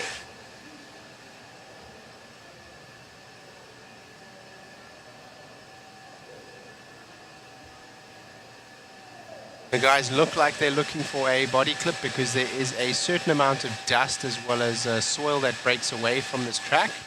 As I was trying to describe earlier, the track does have a certain amount of give like clay does, but at the same time it's giving a lot more traction than what carpet does with thin tires. So they're just making sure that the track is nice and clean for everybody, making sure it's completely clean. I will say the track, they do find a fair amount of spares, including body clips, screws, turnbuckles, that kind of stuff, all over the track. As they clean the track, let's take a moment to thank our sponsors. Our sponsors: Team Associated, ProTech RC, SXT, DRC, TDK, Exalt, TLR, Phantom, Hobbywing, Motif, One Up Racing, DBR, R1 Works, Vision Racing, Factory Tracks Racing, K&K, Mod Live Media, Boom Graphics, and Proline.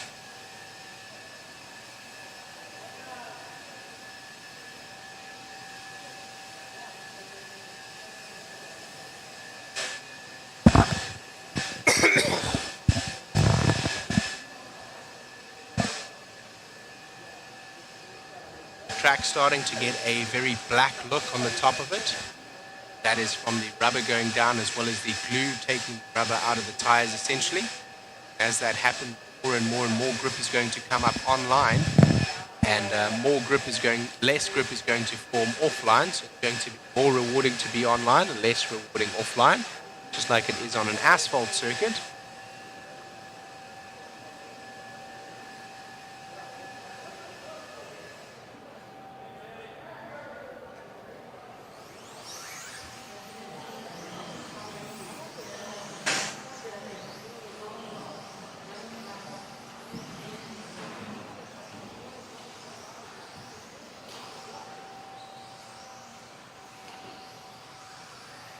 As we get going here with the next heats.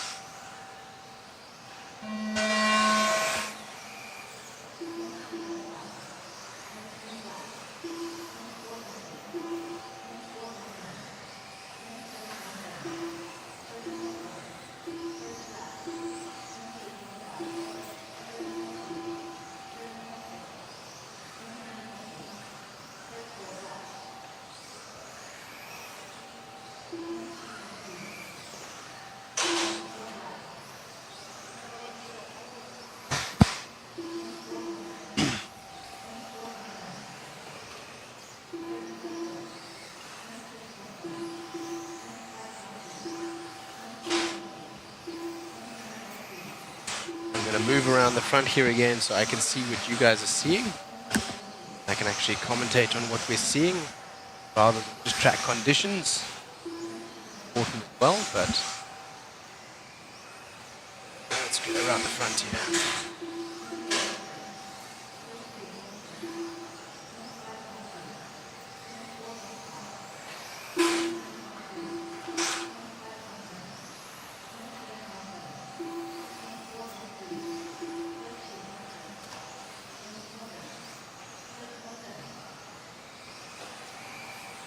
Okay, so it looks like the live feed is caught up now quite substantially. It's actually what you guys are seeing as I watch those 3 buggies come around the back of the track right now. They're going through the S's in the top right-hand side right now.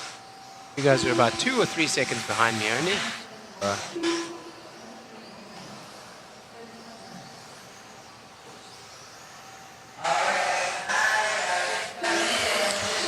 Mr. Zach Meadows, yes, we're trying to work on the sound right now, but we're using a mic cut right now. There's quite a lot of background noise.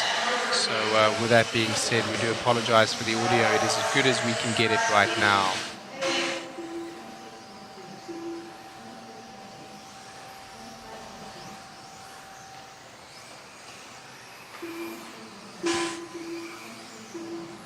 I agree with you, Mr. Mike Kaz. If you're looking for stickers, if you want to do custom stickers in your own color or in different sizes, whether that be for RC or any other sport as well, I use them for my motorcycle. In fact, I send over my race decals and they print those for me that I put onto my track motorcycle that I race independently. Well, I don't race. I go to track days, just open track days. And I've got a Yamaha R1 on which I have some Boom RC stickers and decals. So yeah, they make all sorts of decals. I believe they also make motocross decals. So very high quality stickers, and they can do them in any color and any size. Pretty much any die cut that you want. So if you're looking for stickers, Boom RC.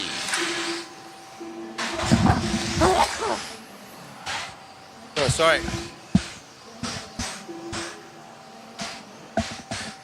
A little bit of dust up in the air here today, which is giving me, I guess, a little bit of allergies.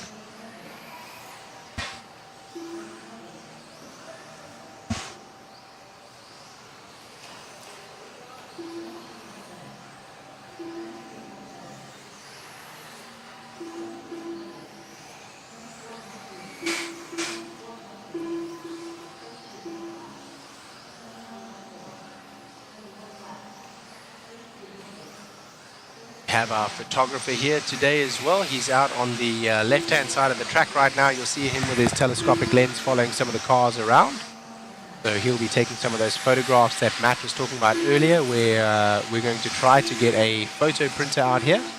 So we will be able to get those photos printed with not only in terms of a nice, beautiful gloss picture in 5x7s and 8x6s, but also in terms of having all the sponsors and decals on there, and possibly even having some of the pros sign some of those pictures, and maybe they will waffle some of those off. It remains to be seen, but right now that is the idea. We will see if that is possible.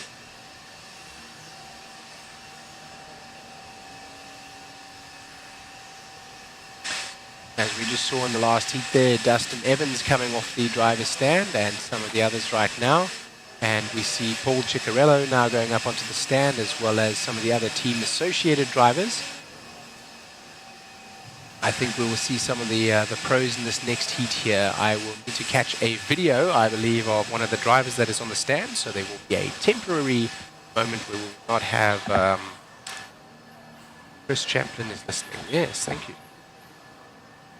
There'll be a little bit of a break here whilst I capture a video. We'll be back.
I was just getting a video there of one of the ProTech drivers, Spencer Rivkin, and so we'll get that up for our TikTok.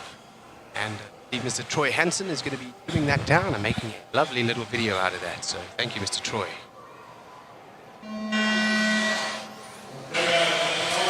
Into the next heat we go.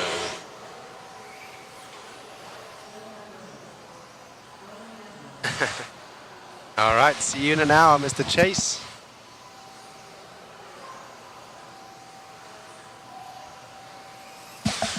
So we saw some pretty big names in the last one there. Dakota Fenn was out on the track. Spencer Rivkin was on track as well. I think Paul Ciccarello was up as well.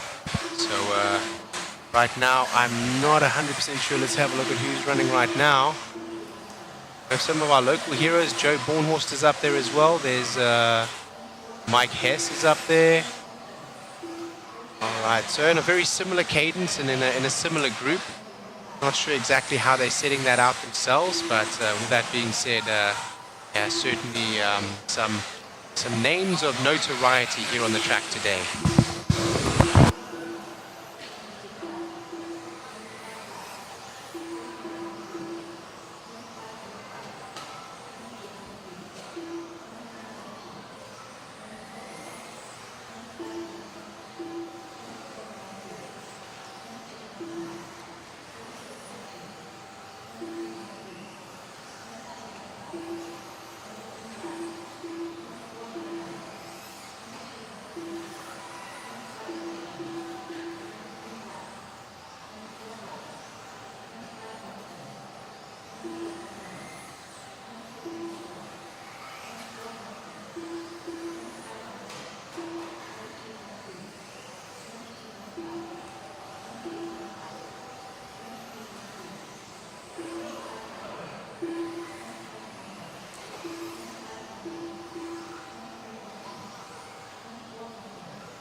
was struck.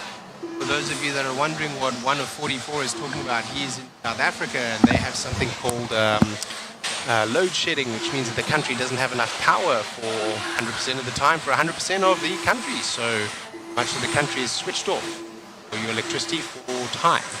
And if you're lucky enough, you have something like a UPS, an uninterrupted power supply, or a lithium battery or something like that, which is going to provide power to your router and your modem, which at least when all of your lights go out and you can't use your stove or your fridge, you are able to use your Wi-Fi and still be able to watch races here at Hoosier RC HobbyPlex in New Albany here at Clash of Champions 2024.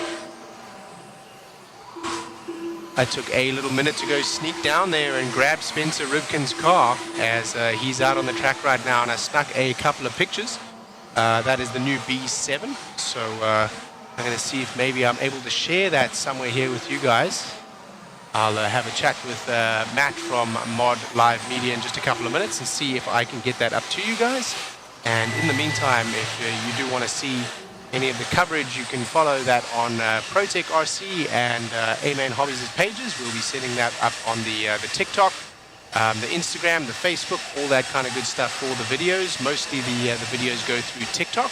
They're very well followed. If you'd like to see some of them there, go and check out ProTech RC and A-Main Hobbies on TikTok.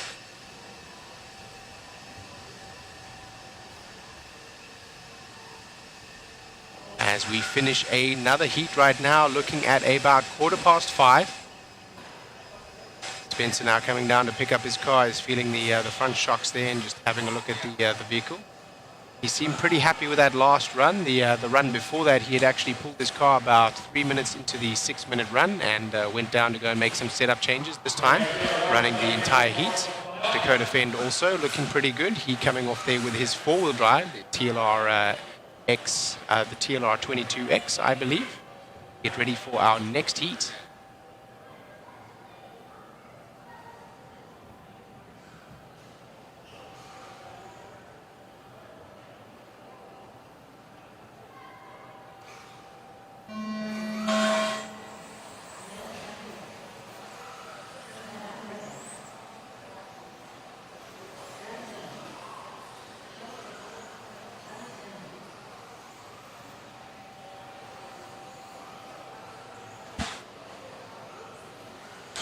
I see Joe Bornhorst sitting on the side over there. He's one of the S-Works drivers. He's representing S-Works here.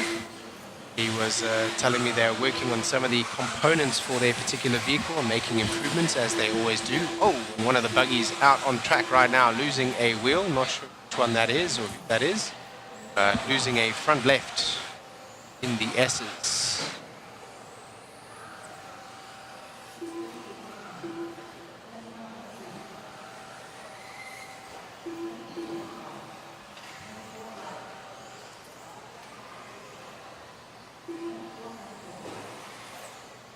I believe we'll be here still for several hours yet of open practice today as we move into open practice and seeding tomorrow and some heats. Saturday will be some mains as well as some heats and some mains, and Sunday will be mains. We are out of here.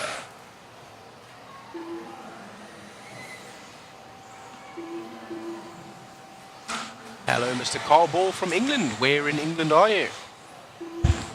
Pretty cold over here in New Albany right now. It may be where you are as well. Looks like more of the B7 will need to show more dialing to that old TLR is still showing up. Absolutely. The old, in inverted commas, TLR, you know, very well developed car as well, very well respected, and at the hands of Dakota Fend is certainly a weapon of choice. And he is the defending Clash of Champions title holder right now, so we will see if he can hang on to that. Of course, I believe the Clash of Champions, you need to here score points in several different disciplines, being two-wheel drive or four-wheel drive and one other. I believe Stadium Truck is the chosen weapon of choice for those gentlemen. And I believe we're going to see the same from TLR as well as we do from Team Associated in terms of those disciplines of classes being run.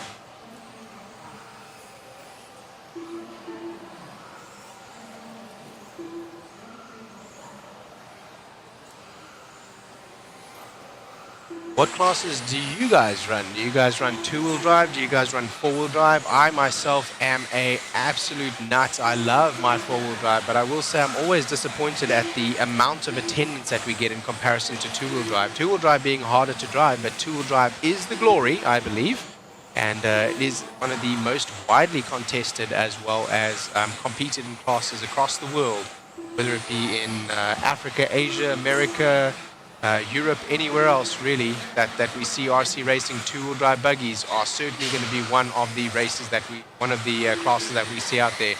Four-wheel drive being one of my favorites, just simply for the fact that you can drive the car a little bit more aggressively. The car is a little bit more stable. The center of gravity is a little bit lower and more spread out, and thus makes for an easier to drive platform.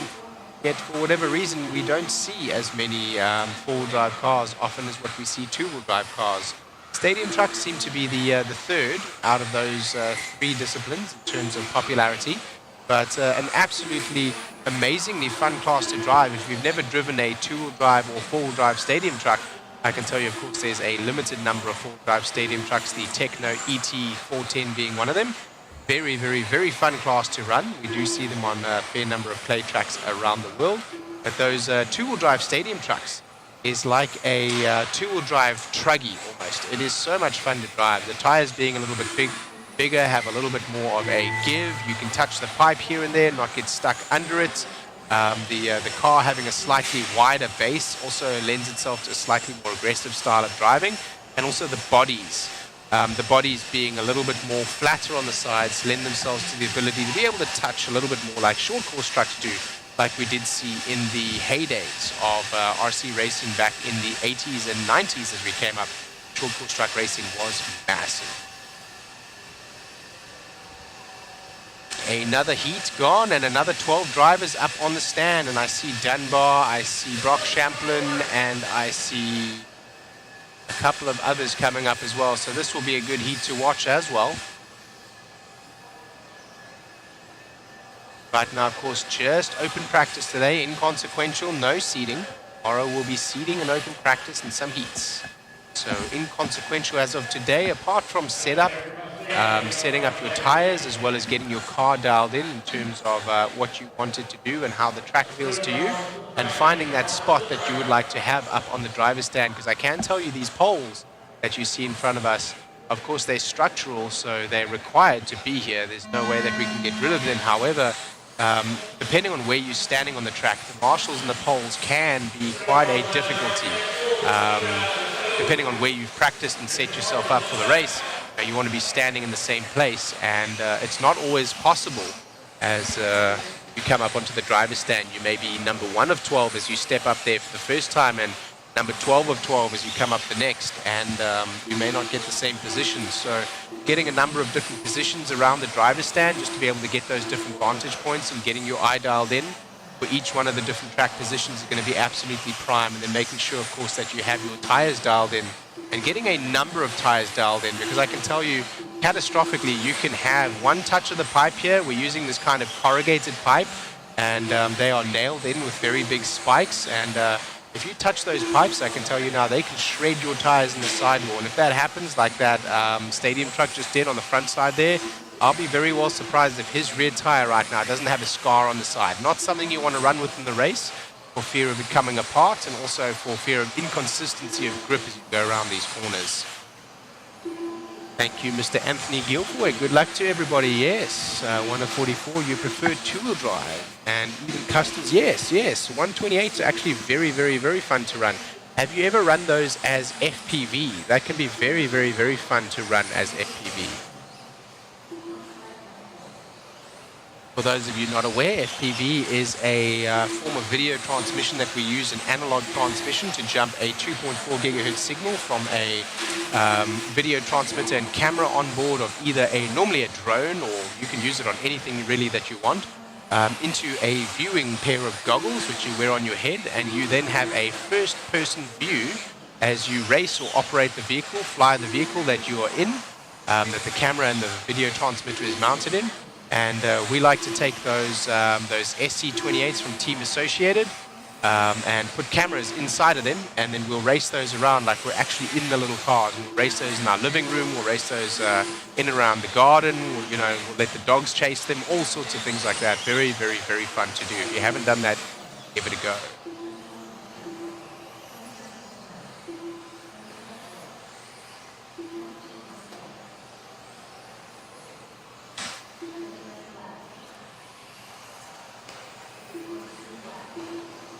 All right, so I'm going to have a quick little break here, guys. Going to go and get myself something to drink. My throats are getting a little bit dry, and in the interest of having good commentary for tomorrow and the next day and the following day, I shall return in a couple of minutes.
We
are back.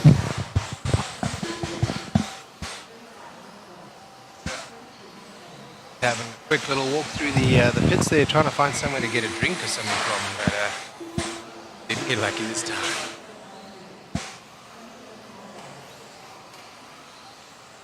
Another heat. Let's have a look. We have a couple of the local heroes out there again.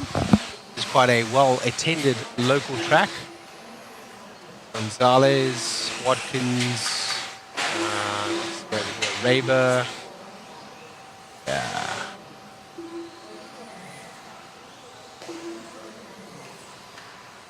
Oh, that's pretty cool. 1 of 44, yeah, that's pretty cool. So your 3D printer stuff down there.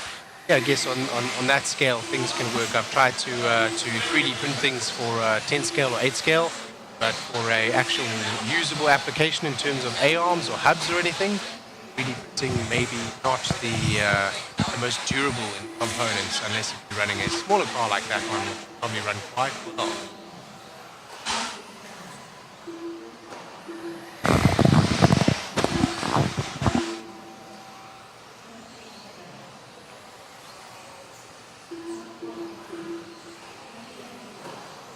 excuse us for having the graphic in the top right-hand side right now reads Class of Champions / Enduro 2024. That was yesterday, where we ran 2 hours of / Enduro to bed the track in.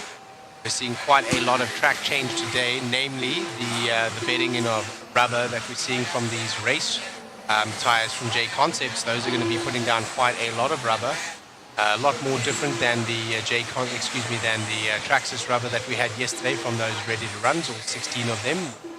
3-man teams were out here yesterday for a 2-hour race where we bedded in the track, and a certain amount of track development has happened today here with the race buggies. I would say a lot more so, not only in terms of the amount of time that we have been running already for the practice session, but also in terms of the amount of rubber, also the amount of source that we see on these tires. And now the Elmer glue that Eddie uses here in this particular surface is really starting to take hold of that rubber and mix in. So we're seeing two things that increase the traction, probably even a third. One being water is commonly used to just water and increase grip on the track. Next, he's using Elmer's glue, and then the amount of rubber that is being stripped out of these tires from the Elmer's glue is absolutely phenomenal. And with that being said, we're seeing a large amount of track evolution now. I'm keeping an eye here on the corner number 1.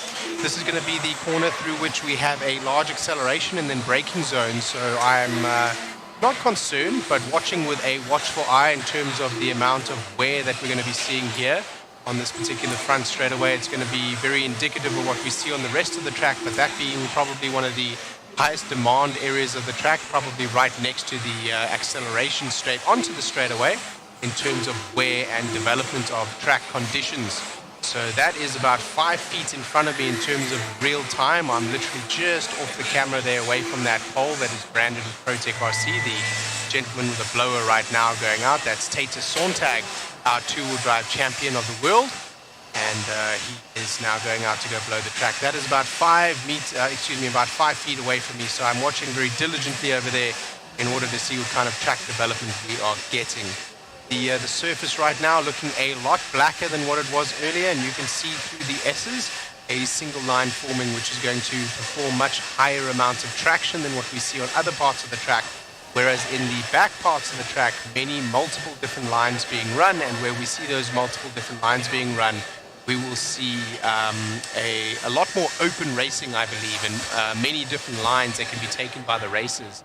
Whereas through the lower parts of these tracks and these S's, as you go up into the corners of the tracks, on the back left and the back right-hand side, I believe there's going to be a lot more single racing, and it will not be rewarding to go out of the line, out of the racing line there. I don't think it will be worth your time. I think you want to stay online. I think we're going to be seeing many of the passes being made as we descend on the left-hand side of the track and go into the top little kicker where the ProTech and Hobbywing and JConcepts logos are, right in the center where the gentleman is just grabbing his hat there in the top. That's actually Chris, the gentleman that was saying that they want to ply him with Red Bull to run the camera. He's out there practicing today. He will be racing as well. So with that being said, I believe that's where we're going to see a lot of the passes, as well as we go through these doubles and these triples. It's going to be several different ways to take that part of the track. I think we're going to be seeing a lot of drivers double and single in as we come through that first triple, but a lot of the mod drivers are going to be able to triple straight into the corner, which is, I think, going to be an overtaking hot spot. And again, as we come around that corner into the next S and up onto the double and onto the straightaway, I believe there is going to be quite a lot of movement there. And definitely as we go into the hard braking zone in corner number 1, I think is going to be another overtaking hot spot. So 3 very good spots and many opportunities to overtake, but again, like I said, running offline not being rewarding as we see the rubber laying down in a single line through some of these features.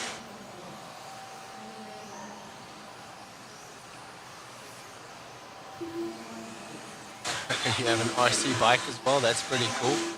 Let me see over here. Is there a place with a list of the stream times for the weekend and the classes of the events? So as you know, with events being very fluid, we need to have the schedule could probably be ascertained or put down at some point, but I don't believe that they have been ironed down to that point where you can actually say like 1 o'clock tomorrow is like the main 13, something like that. With that being said, we will be posting the classes as well as the heats. We are still waiting to see if there are a number of entries. We saw here in the chat, for example, one of the people that is chatting in with us, Chase Rogers, I think was his name. He is coming down to the racetrack, and I don't believe he's entered yet. There is still space if you haven't come down to the track yet and you'd like to enter. There is certainly going to be space. There's going to be pit spaces and also availability for you to be able to register and come on down and join the race if you are close enough or local enough to be able to do so. So do come and do so. Let's see over here.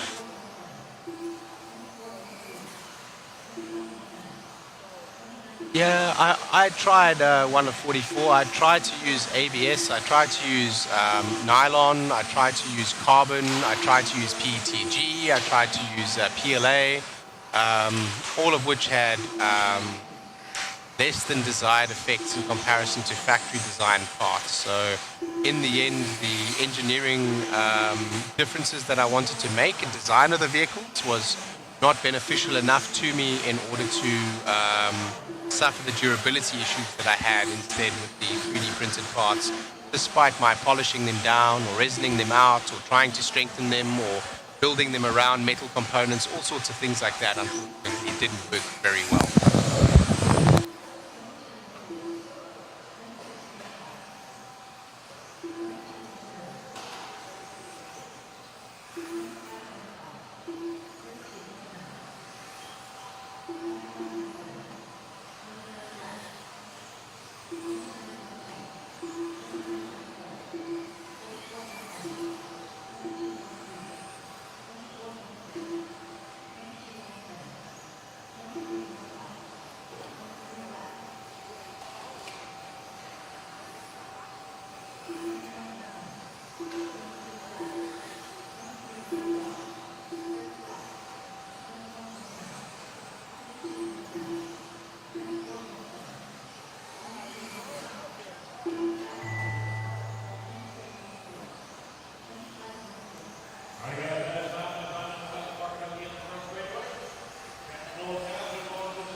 So we're just doing some more setup down there. Excuse me for the little intermission there. Just doing a couple more things to go and set up tables downstairs and get more cameras going and getting battery charging bays and all that kind of good stuff as we go in the race.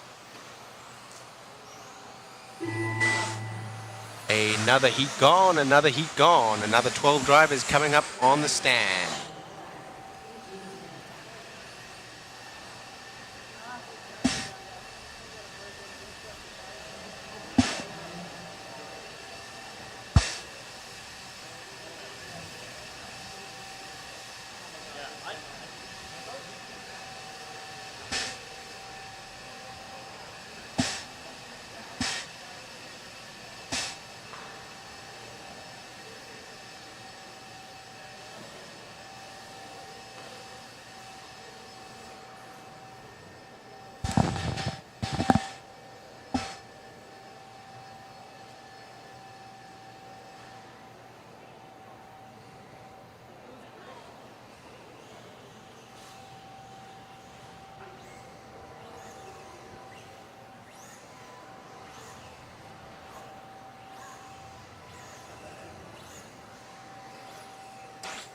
Let's have a look here in the chat. Let's see what's happening.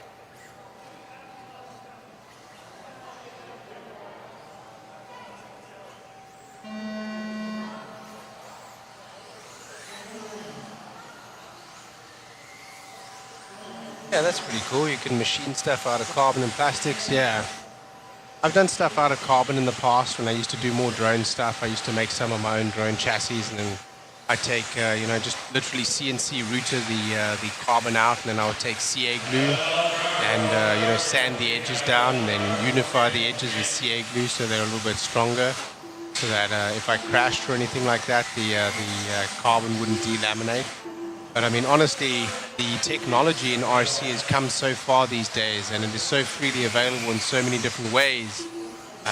From drones all the way to surface, all the way to boats, that most of what you can get or what you want these days, you would rather buy, in my opinion, than make.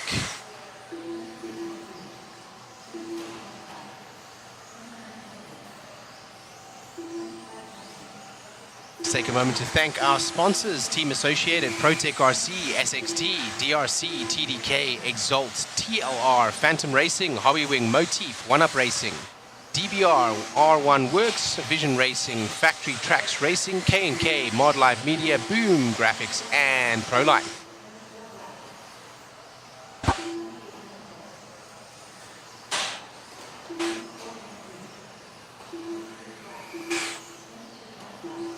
I think we'll be running over here until about 8 p.m. today, which is going to be in about another 2 hours and 10 minutes time. I believe that is until which time we will run, and we will open up again for open practice at 8 a.m. Eastern Standard Time tomorrow morning.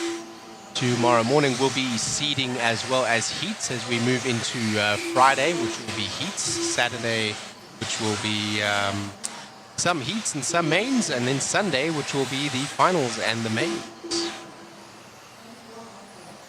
Looking forward to see what the weekend will bring. Some more exciting times in terms of what we will see here on our feed, and also some additional cameras as well as some additional angles that we will be using tomorrow. Thank you for joining us today here on our broadcast as we broadcast from Hoosier RC HobbyPlex in New Albany, Indiana.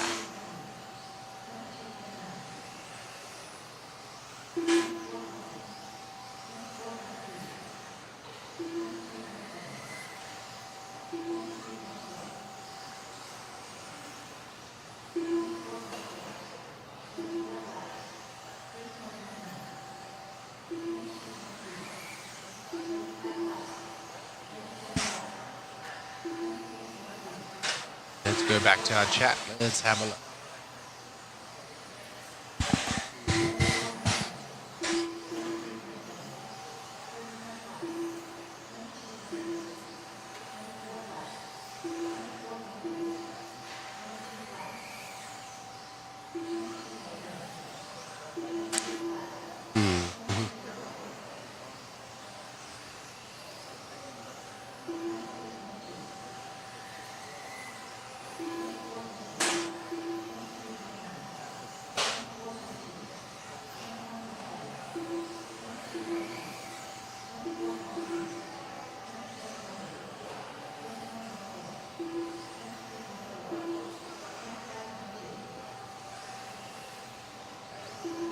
Hey, if anyone can do me a favor from the stream that you're watching right now, if you can share the link or the page of the stream that you're watching from right now, I'd like to share it to some of my friends. I don't happen to have that particular link actually, and some of my friends are chiming in saying, "Hey, we want to watch too." So I'd like to just send that over to them. I have the media broadcast link, which is going to allow me to look at the chat and broadcast and change things over here, but that is different to the link that you guys are using. So if you could post that in the chat, that would be advantageous and much appreciated.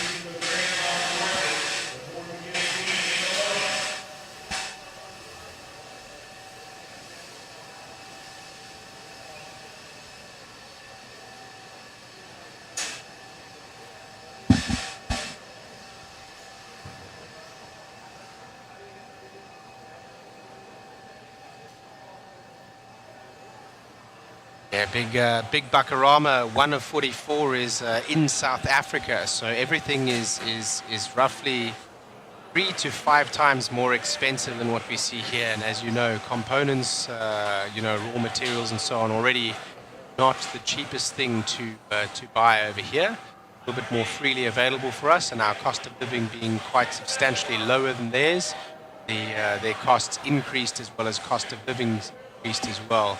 But it does seem as though 1 of 44 has some nice toys. You know, he's got a 3D printer and he's able to do some machining, so definitely got more toys than what I had when I was over there. But over here we have a lot more access to that kind of stuff here in the USA than what they do in South Africa.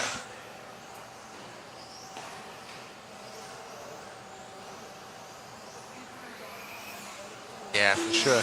The cutters these days aren't too bad. You can find yourself, wood machine routers and that kind of stuff that you can use for carbon as well. And there are some water cutting tools as well that we use here in the USA, which are becoming a little bit more freely available. Engravers also, so that kind of technology being in high demand here in the USA is becoming a little bit more freely available. We don't really see that in third world countries like South Africa. The technology takes a lot longer to get there, and when it does, it's normally quite a bit more expensive.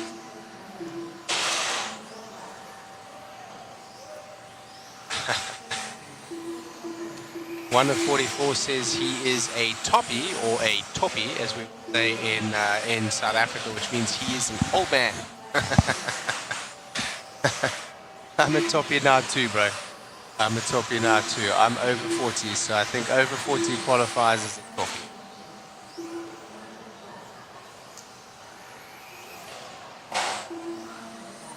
If somebody could share the link from which you guys are watching this, that'd be great. I would like to send that over to my mates that are watching over here. So if you could share the link to, please share link.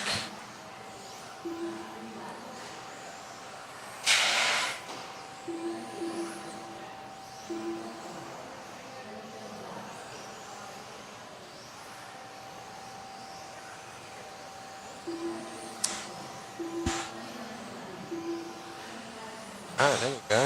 I see it's on YouTube, Facebook, as well as this one. Oh, that must be this particular platform.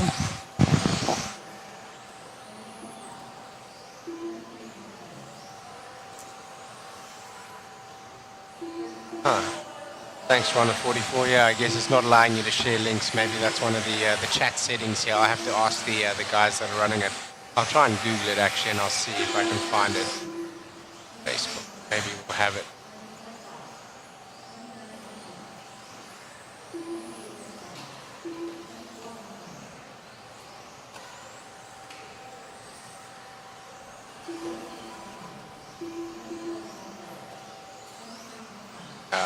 I found it. Yes, I did find it. Ah, yeah, buddy. Oh, hell yeah, this feed actually works. Oh yeah, I'm gonna watch on this one. Oh, that's way better.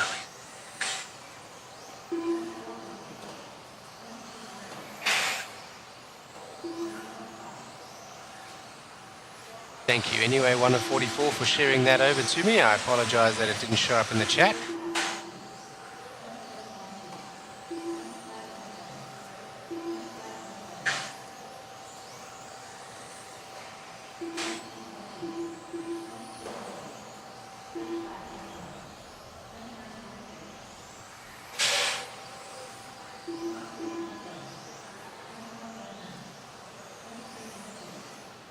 Okay.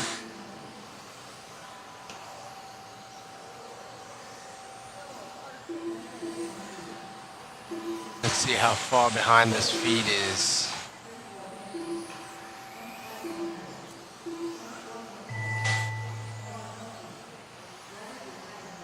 Too bad, actually.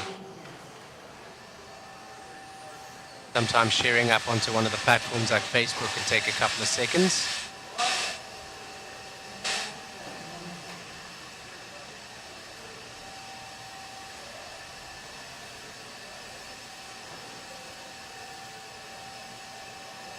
Yeah, so that's about 6 seconds difference.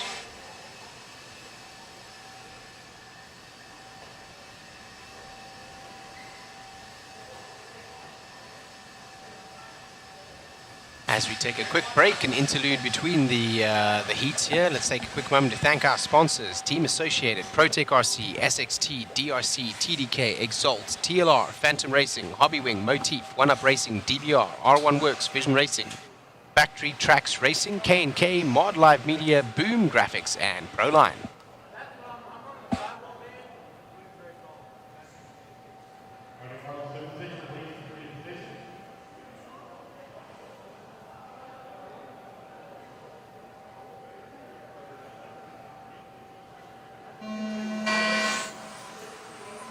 As we go live here for another heat.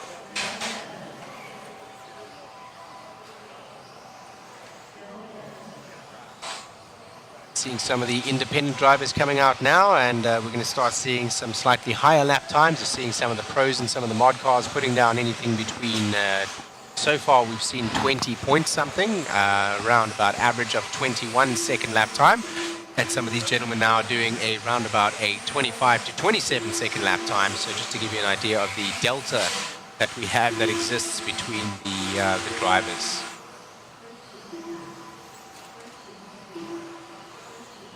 Ah, Twitch, that was the last one that I was seeing there. As I was posting when I made a comment a minute ago, it showed all of the different platforms and it showed the T, and I guess that's what that was, yeah, Twitch.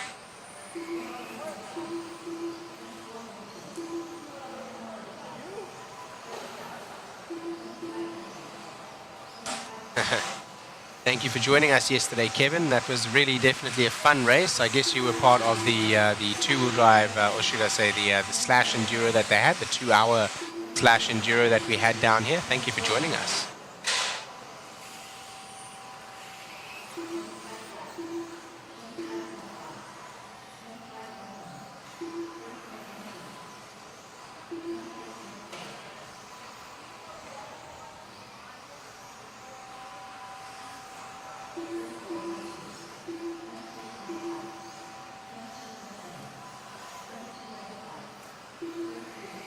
Interesting, Bakarama. Yeah, I think you might be right on that. I know NTSC certainly with that different frame rate is going to cause an issue. We are broadcasting on 60 FPS, so that might be what you're seeing there.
And then Facebook. Well, you know what's funny is that you say Facebook's got a problem. Yeah, sure, it's got a bit of a delay. I've got about a 5-second delay, but I'm actually, so between the dashboard that I'm watching right now on Restream, which is actually the control that I used to talk to you guys, and then on the other side over here on Facebook, it is, I'm actually able to watch the stream on Facebook. Although it's 5 seconds behind, I have an actual live feed and it's actually working. So with that being said, yeah.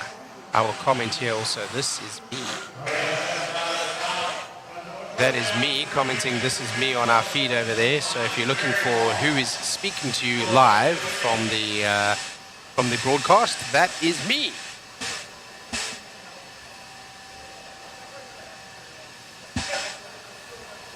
Hello everybody.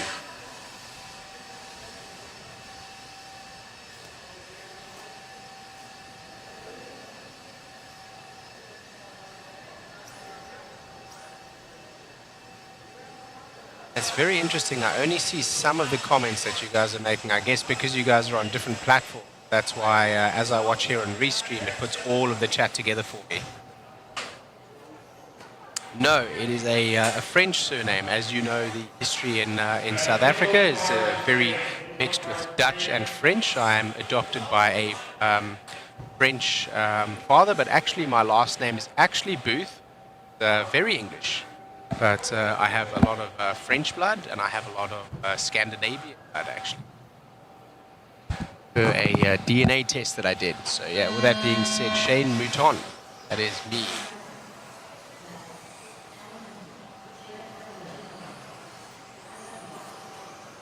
I see you are... now I see you are watching on Twitch. He's watching on YouTube. Okay, I'm on Facebook. Yeah. Okay. All of this is starting to make a little bit of sense to me now, having not really spent very much time in the chat and only having done a number of live broadcasts where the other broadcaster was looking at the chats in the past. I'm getting a little bit more in-depth with looking at this kind of stuff with you guys and finding my feet with you. On to another heat. About another 2 hours left here in practice today here at Hoosier RC HobbyPlex in New Albany, Indiana.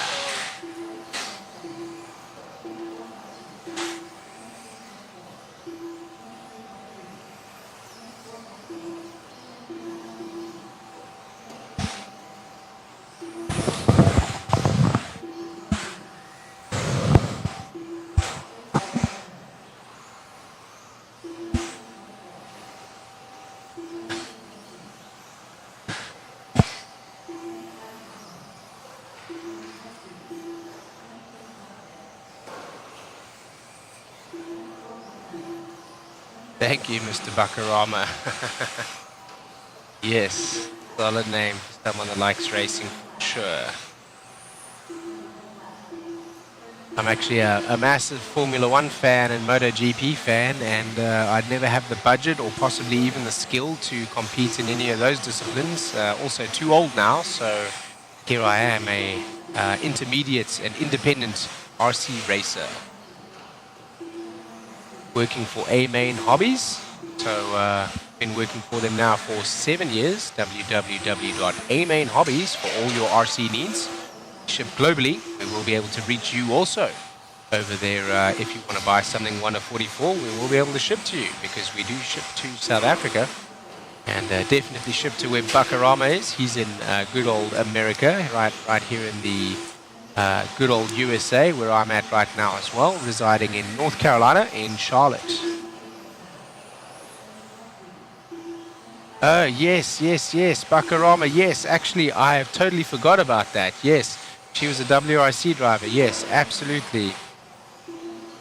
There was another member of my family, actually, completely different name. He is a Formula One world champion named Jody Scheckter.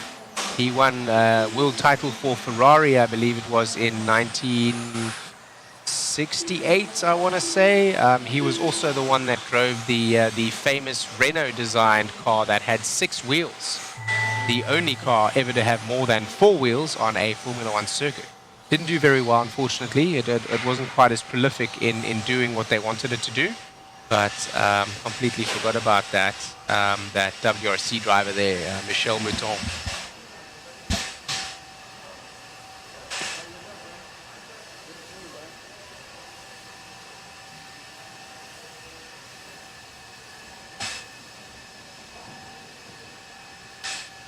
just saw Spencer Rivkin right now coming off the stand there, and we're seeing him get down into the 20.3s there, so their lap time's getting a little bit quicker.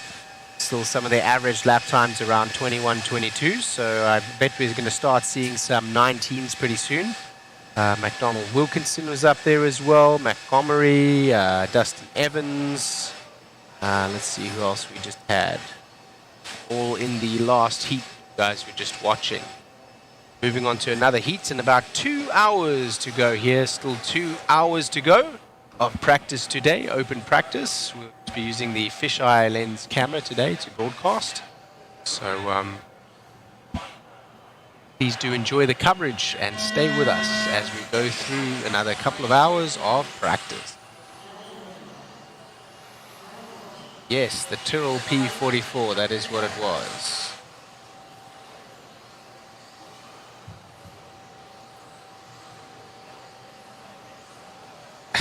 Yeah, he drove the roach coach. Yes, he did, yes.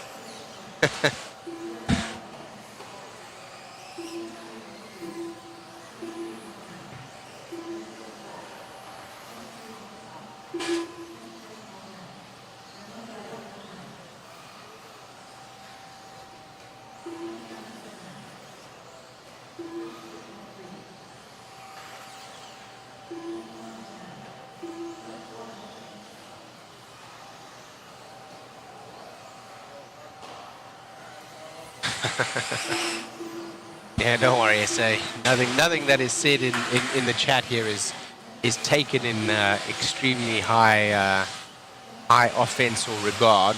We're just here to chat, just here to have a good time. Imagine you're with your friends in the armchair and we're just having a good time watching some racing, because that's what we're doing.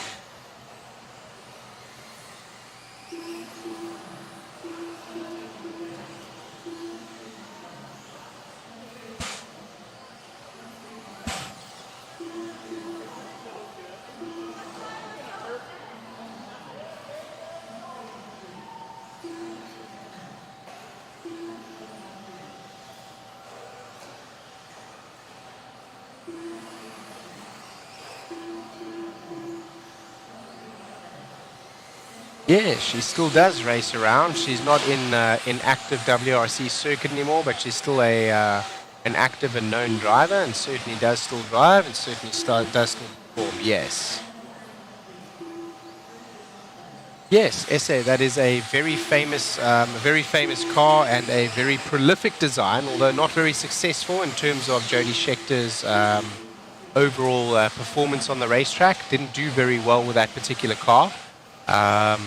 With the Tyrrell P34, although it was a very interesting design and is very well sought after in modeling circles, was not very well sought after in terms of design on the Formula One track, where he didn't win anything. I think he got one podium with it, but I don't think he won any races with it. I do speak under correction.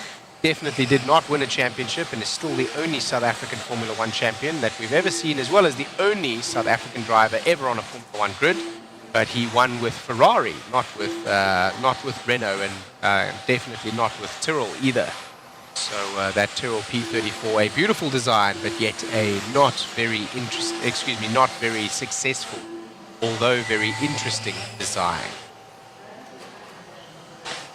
As we break from this particular heat, I'm going to take a little break myself once again, and I will be back.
Man, I leave you guys alone for a minute and you guys are coming back talking about urine tests at the races and stuff.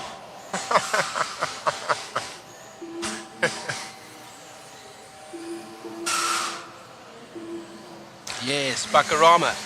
If you like Formula One and if you like that kind of story, up on YouTube right now is there's a YouTube channel they called F1 Rewind or F1 Reverse, I think.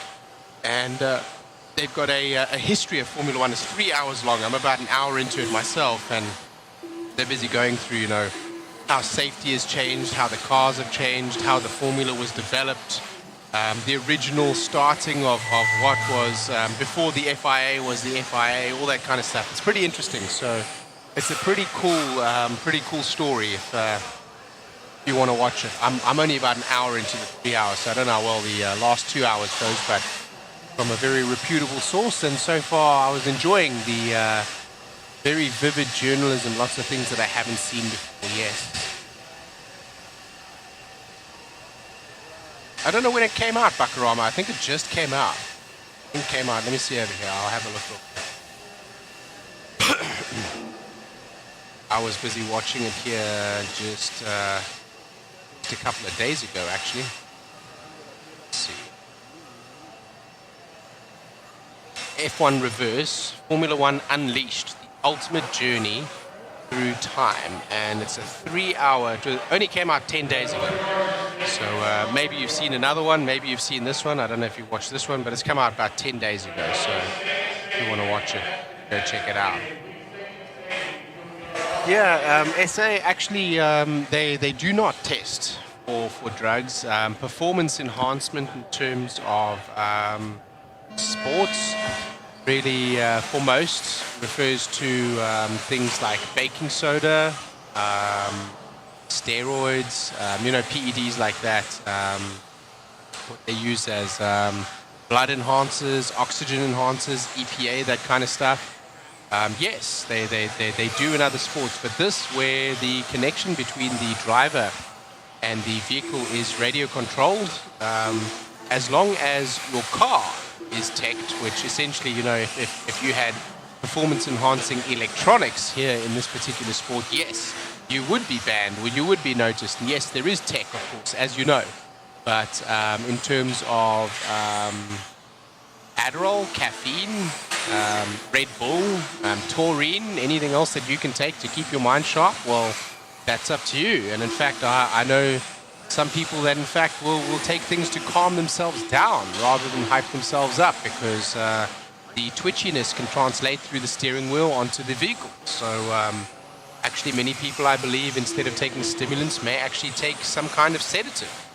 So yeah, that's definitely something that we see. Oh wow, big wheelie onto the front straightaway. Check that bad boy out. That's a massive one. You guys see what I mean in terms of the traction? That's one of the modified buggies there coming over the start-finish straightaway, just popping a fat wheelie.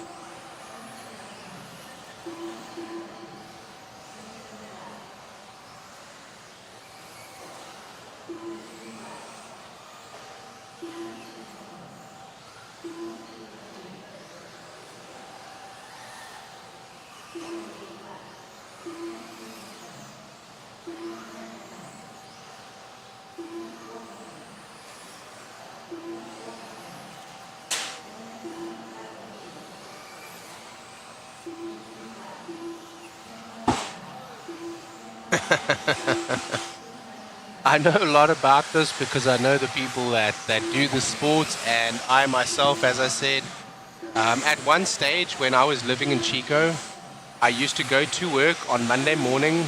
I would go and work my 8 to 9 hours at A-Main Hobbies. You got a 1 hour lunch break in between, so you're 10 hours at work sometimes, right? And then I'd leave immediately, and very close to the warehouse was the racetrack. And I would go ahead and I'd spend probably about anything between another hour to 2 hours at a very minimum, up to about another 4 hours per day there, right? And then I would come home, just past dinner time. I'd have dinner, I'd go to sleep and wake up and go and do it all again. And then on Saturday and Sunday, sometimes I would spend, 8, 9, 10 hours there. I really wanted to become good at the sport. Sadly, I don't have a God-given talent in terms of being able to control these things. I can drive relatively well. I can feel in a car, but in an RC, you don't have that ability. I may not have the best inherent athletic capability, but I sure have what they call a good butt, and this butt will give me, the feedback from the car and the gyroscopic feed that I will need to be able to control a vehicle, and I can drive very well, and I hope that would translate into an RC, but it doesn't. And in doing that, and in spending hours at the track at a time like I did, I know a lot of people that do this, and I know a lot of the things that these people that do RC do. So, not me that you need to test. Maybe some of the some others.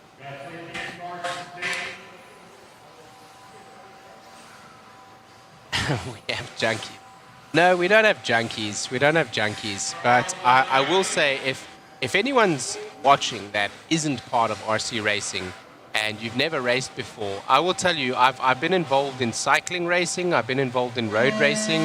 I've been involved in track days for motorcycles. I've been on drag strips. I've been on, and nothing quite gets the blood pumping like the first time you hit the front in a race and the announcer says your name and the kind of lead that you have. And if there's a car anywhere near you, you immediately start shaking. The adrenaline is just so extreme. It's like nothing else. Even though I'm spending time on motorcycles that are doing, easily in excess of 120 miles an hour on track, this to me is as, if not more exciting than that, and the adrenaline that I can feel, right?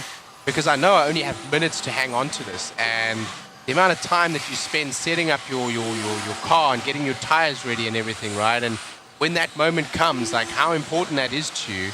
It's not that we have junkies, and it's not I that is saying that people need to piss in a cup here. Let's just get that right for the record, right, gentlemen? Somebody else is bringing that up. I'm just saying that I am aware that some people may be using stimulants, like Red Bulls. That's not being a junkie. And I am aware also of people like myself that may get overexcited, that may use some forms of sedative. I know guys that take Benadryl, for example, right? Benadryl is just like an allergy med, but it makes you a little bit drowsy. It calms you down, makes you a little bit sleepy. So I know people that take Benadryl before they go to a race day just to calm themselves down, because that kind of twitchiness comes out through the steering wheel onto the car itself. So, yeah.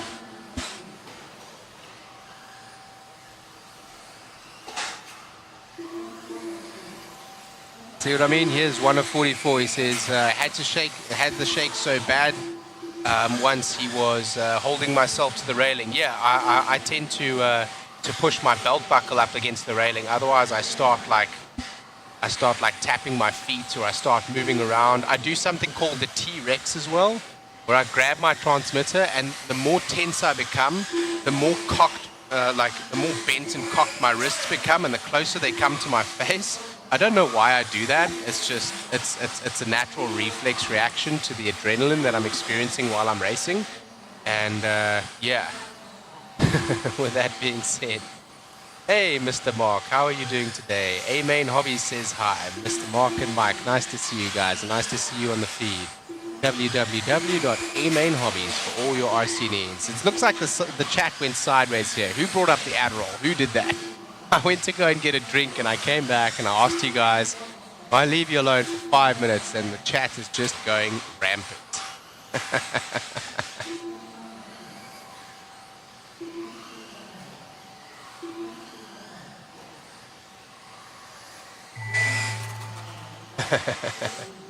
Yeah, I do a T-Rex, one of 44.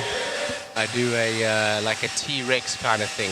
If you imagine pulling your arms up in front of your face and then trying to pull your fingers down to the ground again.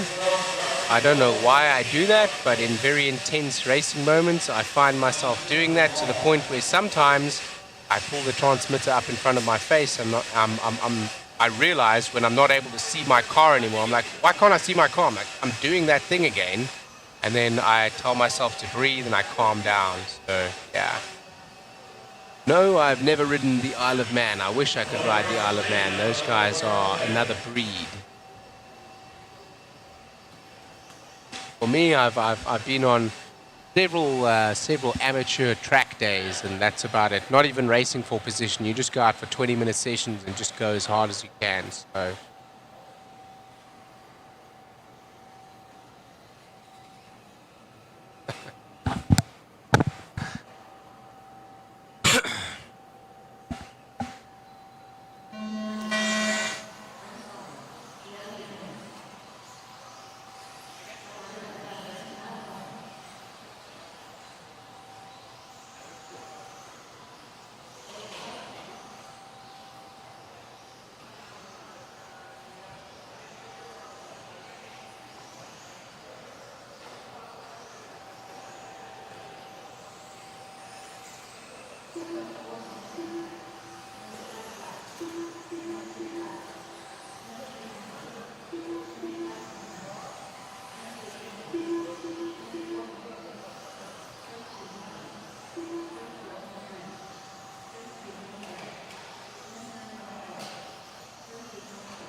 Girls love the T-Rex.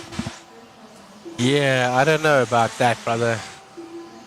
I've seen, so we have photographers like we do at this particular event that they come out and take pictures of not only the races but also your cars and that kind of stuff. And I have a picture of myself doing that. It doesn't look very good, bro.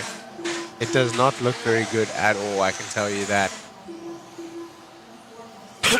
Let's take a moment to thank our sponsors, guys. Team Associated, Protec RC, SXT, DRC, TDK, Exalt, TLR, Phantom Racing, Hobbywing, Motif, One Up Racing, DBR, R1 Works, Vision Racing, Factory Tracks Racing, K&K, Mod Live Media, Boom Graphics, and Proline. Here at the Clash of Champions 2024 at Hoosier RC HobbyPlex in New Albany in Indiana, USA.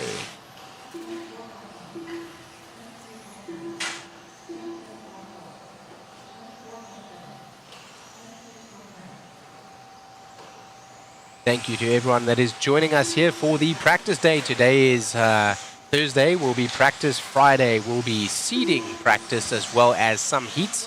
Saturday will be heats and some mains, and Sunday will be the main. We have the Clash of Champions here being defended by Dakota Fend as well as Doug LaRiviere, local from California, has raced with us at A-Main Hobbies down at Silver Dollar Raceway many times, and I bet we will be seeing again soon.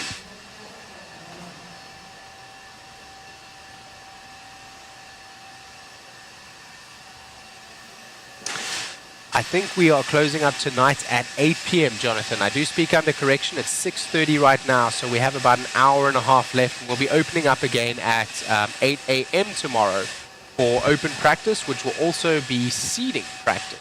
So that will count for tomorrow. Today is inconsequential, apart from, of course, the tire game and the setup game, and finding yourself a spot on the driver's stand where you are comfortable that you can see, because if you can see from the video feed here, there are 6 poles, and there are, I think, there are 12 marshal spots.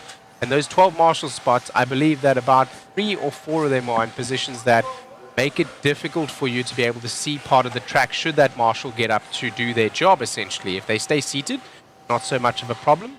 But each one of the positions on the driver's stand, which is about 35 feet long, gives you a different view. And I can tell you, having been one of the lowest seed drivers in one of the mains in the INS 12 race that I raced here at, basically being given less of an option of where to stand on the driver's stand. You allow the faster seed or the better seed to take their first choice, second choice, third choice as you go down the seeding list. And I was essentially the bump from the C main up into the B main. So I was the second last person to get a choice of the driver's stand, and that was absolutely fatal to my chances of making it through that race. I was not able to race because I was not even able to see part of the corners that I was able to see from the other vantage point, and I could see other things that I was not able to see before, and it made it very difficult. So driver's stand positioning here, setup time, tire time. Most drivers out here, their tire of choice is going to be the JConcepts Smoothie 2. It's going to be in the silver compound with the grey Durtec inserts, and they need at least 3 runs on them, a lot of sauce and some sanding, just to get them to a place where you'll be able to get them onto the track in order to practice correctly. Most are using SXT Baja compound, using that to soften down the rubber, and after about 2 or 3 runs, your tires will start to come in, at which point you're ready to race or use them for heats, and you'll save some of those. You'll come out on the next couple of practice sessions trying to break in some more tires so that you have some spares. But I can tell you right now, if you don't have the tires ready, you're not going to have a good day.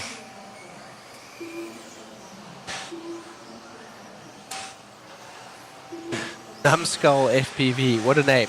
Hey, from the UK, just got back into the hobby after a good while. Welcome back, Numbskull UK.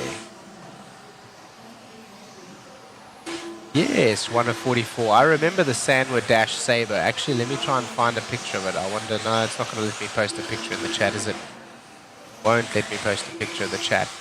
For me, those Sanwas, I remember running something similar to that. I don't think I had a Sanwa. I can't remember exactly what it was, but I used to use stick radio. And when I first came over to the USA and I saw these pistol radios, I started running with an air radio, and everyone was laughing at me, like, what are you doing, right? Like, there's only one other pro in the world that does that they could remember, which is Elliot Boots, him being European as well, and probably also having grown up with very similar equipment or very similar access to equipment and technology that I did. He's probably a little bit younger than I am.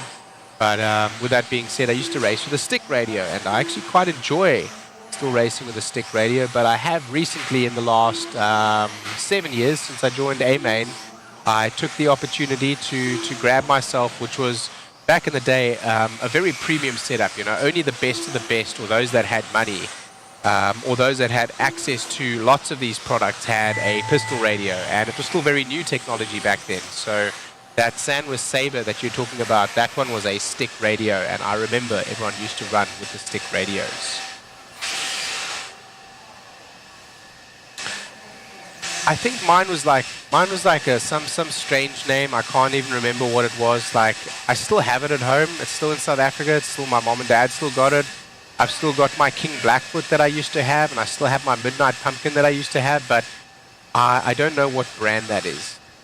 As I'm looking right now, the next heat is going to be an interesting one. We have defending champion coming up right now. We've got Dakota Fend, and next to him is Cole Tollard. So some of the pros coming up on the stand. Let me lean back over here and see. I can see Wilkinson as well. McDonald Wilkinson is up there.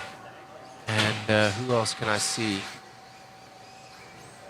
No one else right now. There are 12 drivers on the stand, of course, but this next one should be a good one to watch. Unfortunately, 1 of 44, I'll be honest with you, I cannot remember the name because it was not a recognizable name. All I remember was that my dad and I went down to the radio-controlled shop. It was called Speed Control Hobbies, and it was in Tiger Valley in Belleville.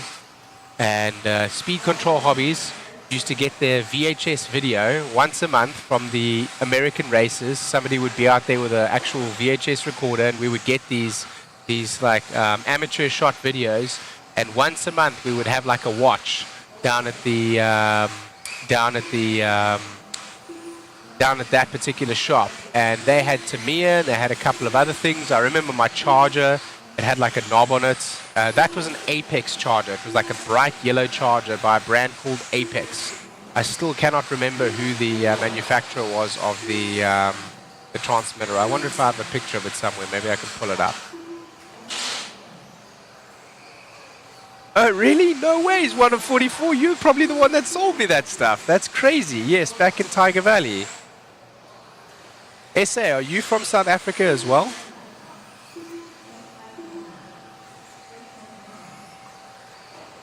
It wasn't a Carrier Pro, like it wasn't any of the recognizable brands. It wasn't Spectrum. It wasn't like, it was some unknown brand. Like it was like a weirdie, like just something that like, it was a good radio, don't get me wrong. I mean, it still had the antenna that you used to pull out the top. I believe it still worked on crystals, so it wasn't 2.4 gigahertz.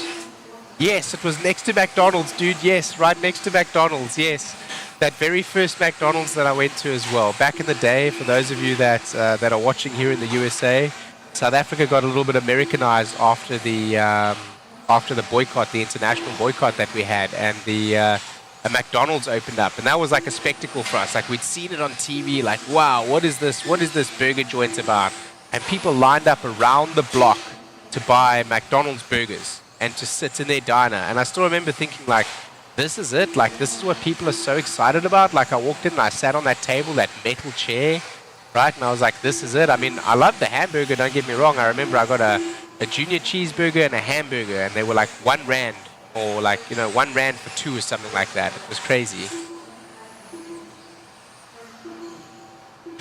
So the Tiger Valley that we're referring to, since you're up in Michigan, is in Cape Town, in South Africa. So if that's the same one you're talking about, yeah, it's a nice area, yes. Yes, it was the ACOMs, dude. It was the ACOMs. That's it. Yes, Numbskull FPV. Well done. Yes. Yes, that's what it was. It was the ACOMs radio. Yes. Yes, yes, yes. I had a Midnight Pumpkin. It was like a cream color, and we put a bunch of chrome decals on it. And then I had a King Blackfoot, but it's different to the one that they remade now. The King Blackfoot that they remake now is called the Frog King Blackfoot. That one has the laid down suspension in the rear. Mine had the upright suspension on all 4 uprights, which was great, looked great, did perform great, but it was what broke on the car. It was what was weak on the car. And that also is what causes me still to have that car today. Because it broke, I put it up on the shelf, and it is still there, you know, several decades later. My mom and dad still have it.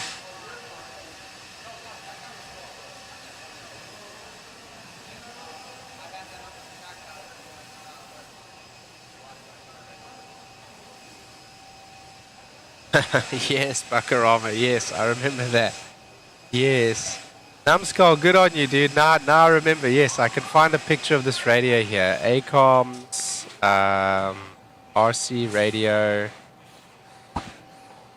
Yes, dude, that is it. That is it. That is it. Somebody's selling one on eBay. I just Googled ACOMs RC radio, and it comes up.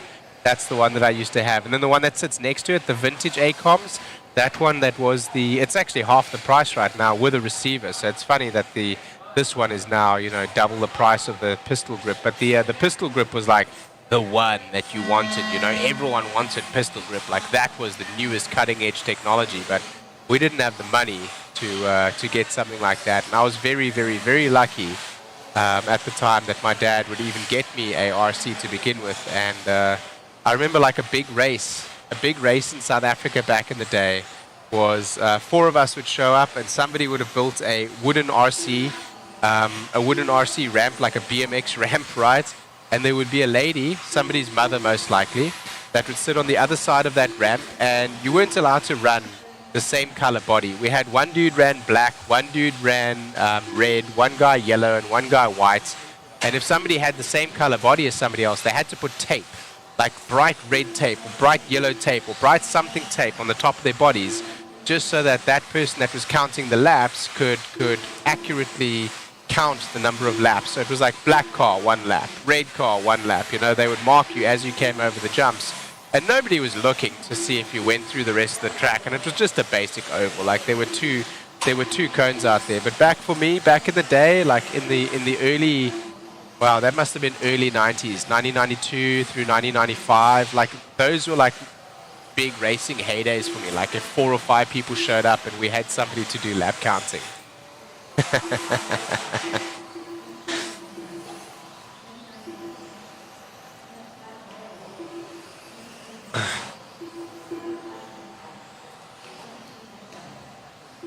Yeah.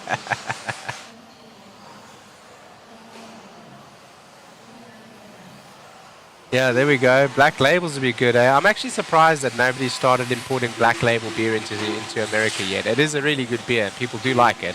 Anyone that goes to South Africa enjoy that as well. So, yeah, we're going into Afrikaans in the chat here. Wow, we're going deep, boys. Yeah, Techni Plus was the other one. Techni Plus was the more expensive one though, Numbskull. Yeah, so ACOMs was the one that I had. That's so cool, 1 of 44, that you used to work at that shop. I love that shop, man, that speed model shop. They ended up opening a shop in Century City as well later on. But I went to go check it out, and I went to go see if they had some stuff. It was a very small shop, and I remember going in for the first time, and The guy wasn't like you guys were over in Tiger Valley. He wasn't friendly. He didn't want to talk to anyone. He basically just told us, you know, pound sand and go away. So, yeah, that was my my beginning of my hiatus from RC, which probably began in about 2001. And as you know, in South Africa, you know, at the time, not very many places to run, especially if you were a younger man that didn't have a way to travel around and get yourself to these races, no car or anything, right?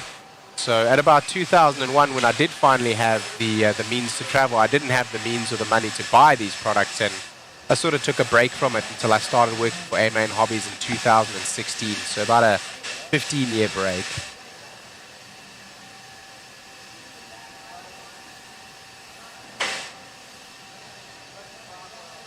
I'm not sure who used to own them, but Speed Models was, their logo was a blue, red, and white stripe, or maybe it was blue, red, and yellow. I can't remember exactly. Let me try and look it up over here. Speed Models in, I'm pretty sure they're still in Century City.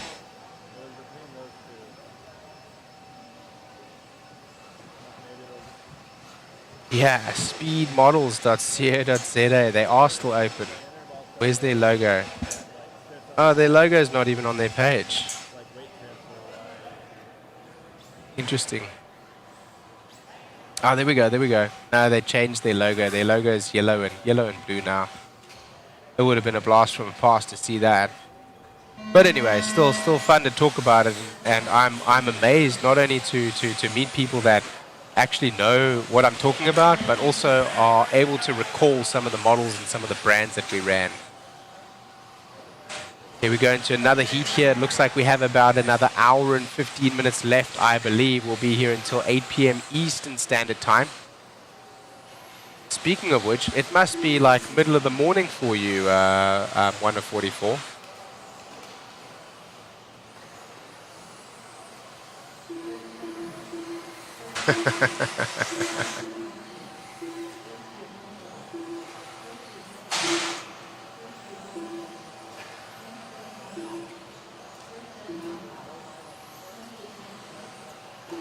That's cool, Jonathan. Which retail outlet did you own? Was it an RC outlet?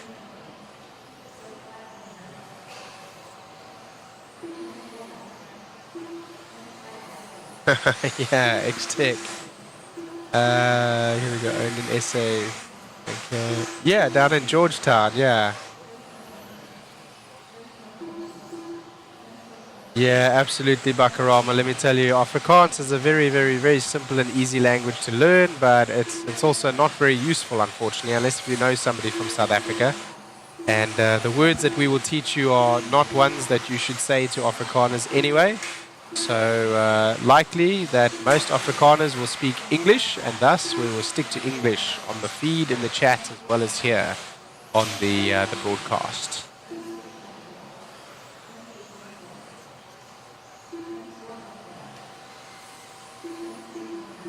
Ah, cool, X-Tech. Okay, yeah.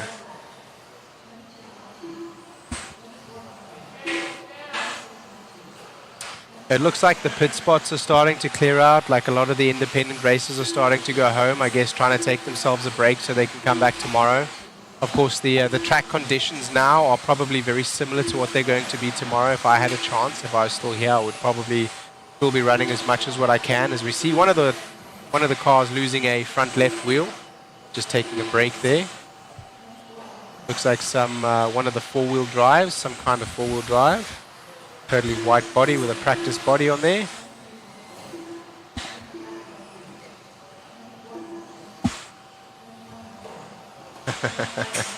I know, right? I would probably stay here as long as I could. I had intended to bring my equipment, but unforeseen circumstances meant that I was only able to bring some promotional shirts and things with, so I could give them away to some of the racers here. So luckily for you guys, I will be on the broadcast 80 to 90% of the time, rather than 60 to 70% of the time with some racing as well.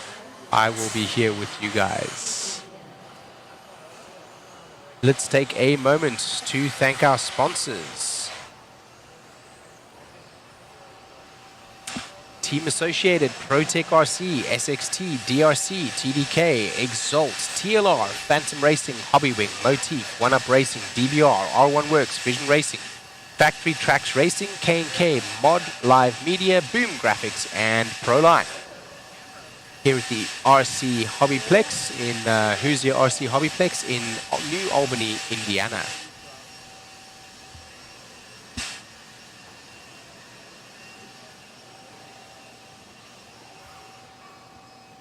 I believe we have about 420 entries at this moment, and still more coming. Looks like some more are going to join us tomorrow. A lot of the independent racers not able to take a Thursday and Friday off, but maybe we'll take a Friday. Some will join us late because they will not get time for practice for seeding. Tomorrow will be practice for seeding as well as some of the heats. Saturday will be some heats and some mains, and Sunday will be mains and completion. Here at the 2024 Clash of Champions here in New Albany, Hoosier RC HobbyPlex.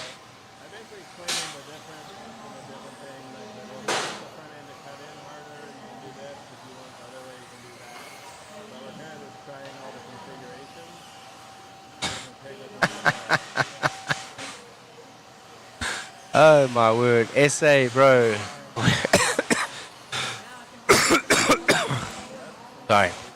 Sorry about that, guys. SA's got me laughing here about the stuff that he's doing with the Tamiya frog and his mom's toys. Oh man.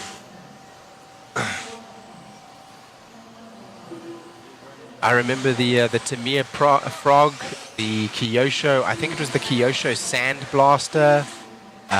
What was that other? There was another buggy. Maybe it was the Kyosho Ultima.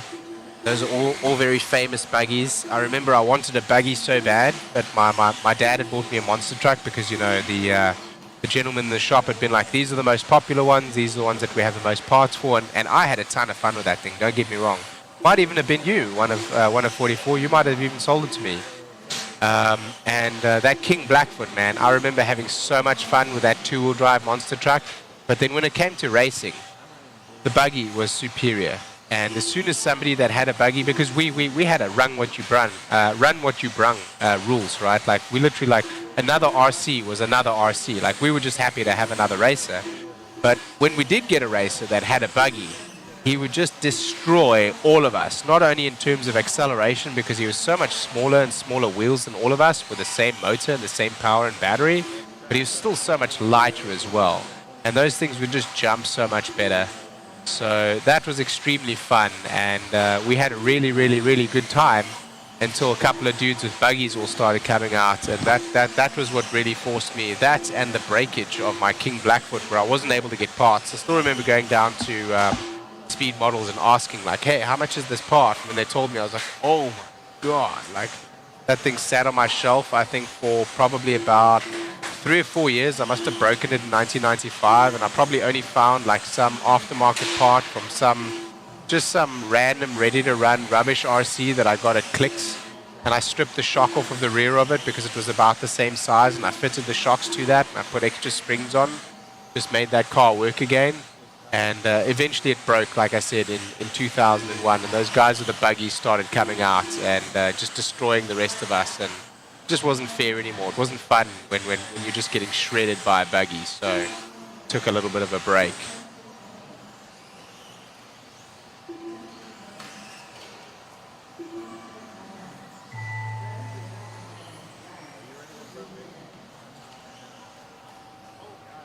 Yeah, I think Bakarama, I think when it comes to the consistency of the track here today, as well as we go through tomorrow, I think initially what you'll notice is early in the morning, as the facility is not filled up by a lot of people all breathing inside, which actually adds a lot of moisture into the air and actually gets into the track as well. Also adds a lot of heat, which allows the track to essentially soak it up, and the traction actually comes up as you go throughout the day. But the beginning of the day, maybe because it's a little bit colder and there's a lot less moisture in the air, they will have watered the track, which will also contribute to a slight slickness that you'll see probably for the first like half an hour of being out on the track. But the more buggies we get run and the more people that we have here, and tomorrow being seeding day and heat day, we're going to have a lot of people here and a lot of buggies running. a lot of four-wheel drives running, a lot of stadium trucks, short course trucks all running. So I think we'll probably see a little bit of slickness for the first like half an hour. Maybe the first 5 or 6 heats. And after that, really, the grip is going to be probably identical to what we see now. The only thing that'll change is the track is going to rubber in more. And as it rubbers in more, there's going to be, just like you see on a asphalt racetrack, there's going to be in some places one massively beneficial racing line and maybe a little bit of slickness on the outside. And then on other parts of the track, we're going to be seeing, as I'm seeing here, as I'm looking out, there are certain parts of the track that are just single line rubbered in, like that back right-hand side, that S right there. If you go on the outside of those lines, it's not going to be beneficial to you. The same goes on the back left-hand side of the camera as you're looking at it right now, where that buggy's just flipped over, where he's being marshaled. The other parts of the track, there are multiple lines. People are coming wide out of corners, or they're beginning their corner exit early and staying tight. So I think there's going to be quite a number of overtaking hotspots, and those areas where the rubber has been put in a wider line is going to lend itself to that. I think in corner number 1 will be a big area for overtakes. Corner number 2, going over that little hump right there. As we go through number 3 and 4 and 5 is going to be very tight. Number 6, maybe a spot as we go up onto that back tabletop. Then as we go through number 7 and 8, which is going to be that back S on the right-hand side, and 9. Going into 9, possibly we'll see some moves, but definitely into 10, 11, and 12, which is that big S where the 2 buggies are coming through right now, and as they go over the double and onto the start-finish straightaway. The start-finish straightaway, we'll probably see some drag race overtakes, or we will see some positioning for corner 1 again. And then it all starts over again. But I'm telling you, in the back, as we go through corner number 6 and 7, or corners number 3 and 4, there is really only one line. And getting off of that line will not reward you. Yes, the Hornets. That was the one that I was thinking of. The Hornets. Yes. And the Kyosho Scorcher. Yes. The Kyosho Scorcher was very expensive. The Hornet was the one that everyone was bringing out. And some people had the Frog, but the Frog wasn't as competitive as the Hornet. The Hornet was a lot of fun. Bakarama. Yeah, remember, dude, for us in South Africa, this technology hasn't been there like through the 80s, like you guys had it. So that was like when RC really started in South Africa and really started not only taking off, but also just being accessible to the general public. Like the shop that we're referring to called Speed Models, where one of 44 used to work, that was one and only shop in Cape Town that had anything like that. No one else had anything like that in Cape Town anywhere. If there was, I wasn't aware of it, and there wasn't really internet back then, so it wasn't easy to find that stuff. There were no online shops, there was no support, there was nothing. So back in 95, yes, I was like 13, 14 years old. That was, there we go. We're starting to get our different camera feeds up now. So you guys will start seeing, as of tomorrow, we're going to get those camera feeds up where we're starting to get all of the wiring up. Matt is up here right now looking at all the different feeds and making sure everything's working. So we are starting to get that up. We've got a replay camera. We've got the fisheye lens. We've got the close-up camera, which is on myself. We've got a standalone wireless camera as well, which will be used for broadcast as well as replays. So excited. Kyosho Turbo Optima. Yes, that was a very fun one, Numscott. Sounds like you and I had a lot of the same experience there. What kind of track layer is that? What compound? It is clay. We're running on clay here. For those of you that have come a little bit later to the broadcast, let's have a chat about that again. This is clay that has been imported here into a warehouse facility, and a lot of Elmer's glue has been mixed into it. That's what the track director and the track designer, Eddie Henley, uses. He goes ahead and he mixes in Elmer's glue. For a number of races, not this particular one, but for a number of races, we've had almost maybe an 1/8 of an inch thickness of hard sheen on the top of this clay, which was literally sealed in glue. And as he's done that so many times, and as the rubber's run down from being stripped by the Elmer's glue, and as it's been taken into the soil, and he's retilled the soil and redesigned parts of the track and repounded it and rebuilt it, now the glue and the rubber is just part of the clay. So this is clay. It is exceptionally hard clay, but it is also impregnated with a lot of rubber and with a lot of Elmer's glue. So for those of you that are looking and asking, it is clay. It looks like asphalt. It's hard. It's not quite as hard as asphalt, but we're getting a lot more grip than what you may realize here. This grip is akin to like walking on a drag strip. It will pull the shoes off of your feet. Like literally, that is how much grip there is there.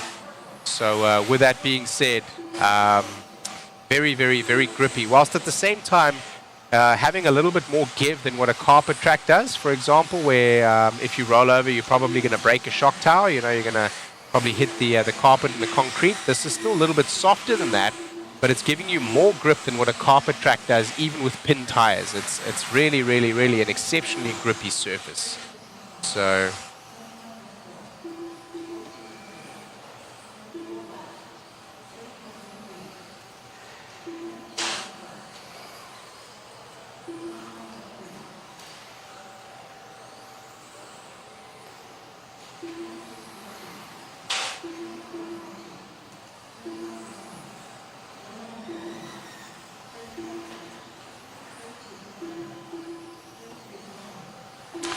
let's have a look over here. Yes, it does look like clay. Yes, Mr. Cullen Luna, that's because it is clay. Let's have a look over here. 10 minutes until lights on for 4:44. Good stuff, bro. Make sure you charge your phone. Are people running ball diffs or gear? I believe most people are running ball diffs. I've seen many of the pros in the back. I've been watching them preparing their cars as well as their tires and scrubbing in tires and just watching how they do that. I've been watching all of them break in their ball diffs. So I know the defending champion Dakota Fenn certainly was. I know Spencer Rivkin is running a ball diff here. I do speak under correction because the new B7 car has just come out. I'm not sure if it comes out with a gear option or with a ball diff option. So I have to check for you on that. But I believe most of them on dirt are going to be running here with ball diffs. And that's also a very interesting question, X-Tech 101. I believe you could run either.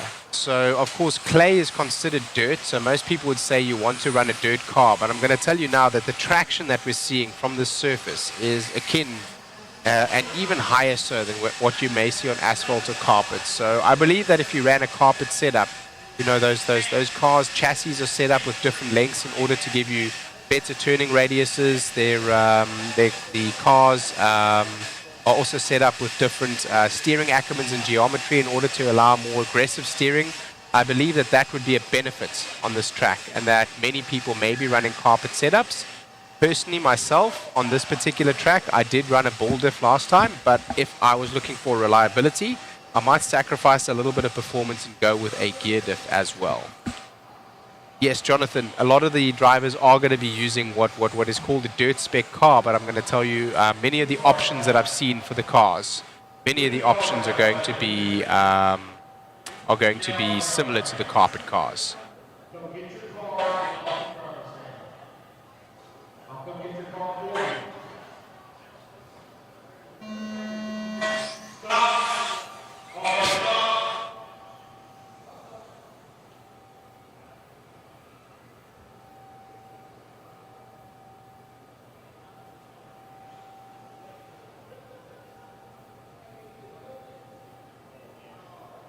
They've called all stop for some reason. I'm not quite sure why. Something has happened. Not 100% sure what's going on right now, but we will see as Mr. Lance McDonald, the race director, is making his way to grab a buggy from the back.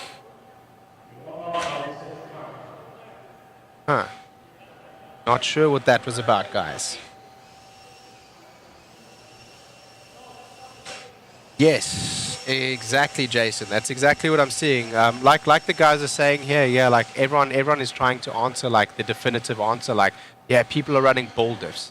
not everyone is running boulders. I have seen a fair number of people come up and buy diff oil from the hobby shop. I know a lot of people are running gear differentials. Are people running carpet or dirt cars? Well, they're running maybe dirt chassis, but maybe more with a carpet setup. Maybe they are even using some of the different A-arms and different C caster blocks in the front to give themselves more traction and more steering and so on. So with that being said, on this particular surface, it's very difficult to say. Let's just hear what's going on. Hang on.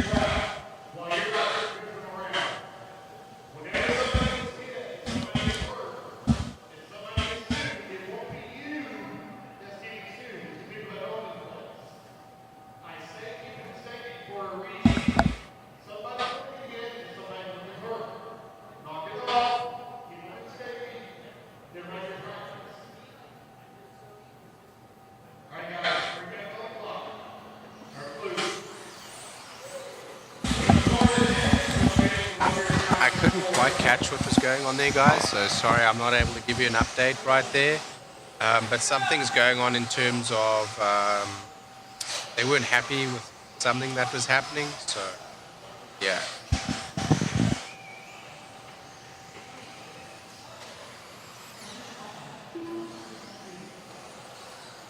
There was a warning to the drivers essentially.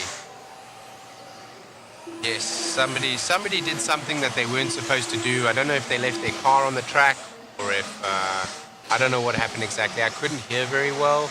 There are speakers on the driver's stand that allow the drivers to hear the race announcer for the live event here a little bit better than what I can hear him.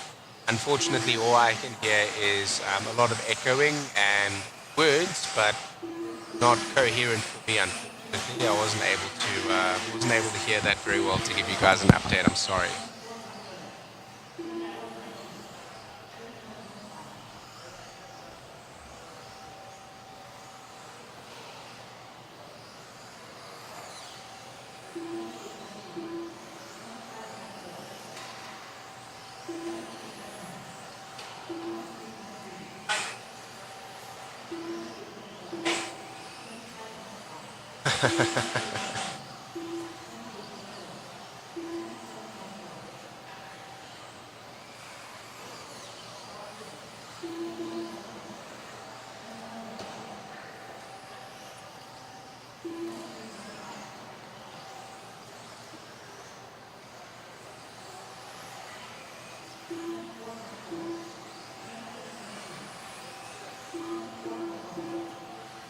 Yes, Bakarama, you were in the RC Mecca then. You were very lucky to be where you were when you were growing up in terms of access and exposure to radio control. California, Sonoma, Southern California, it still is an RC Mecca. So with that being said, very lucky to have grown up there. We didn't have the same access, number one, and the technology that reached us was slower to reach us, number two. And number three, it was extremely expensive when it did reach us. There was only a select few, I wouldn't say elite, but upper middle class and upper class that were able to get access to radio controlled toys. Like, people didn't just have access to it. It wasn't just something that kids did. Like, in today's day and age, I'm not saying that RC is cheap, and I'm not saying that it's accessible to absolutely every single person. But what I am saying is that you can walk into a hobby shop and for $100, $150, you can get a small, although be it not a race level RC, you can get a small RTR with a transmitter and a battery and a USB charger, and you're good to go. There was nothing like that when I was a kid. It just wasn't available. The pricing just wasn't the same. So growing up in California, you guys had much more access to that kind of stuff. That must have been really, really, really cool.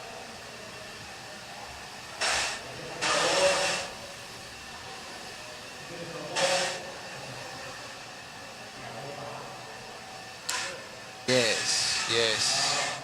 Wow, you're running a slipper eliminator. Are you here, Jason Kessinger? Are you actually at this race?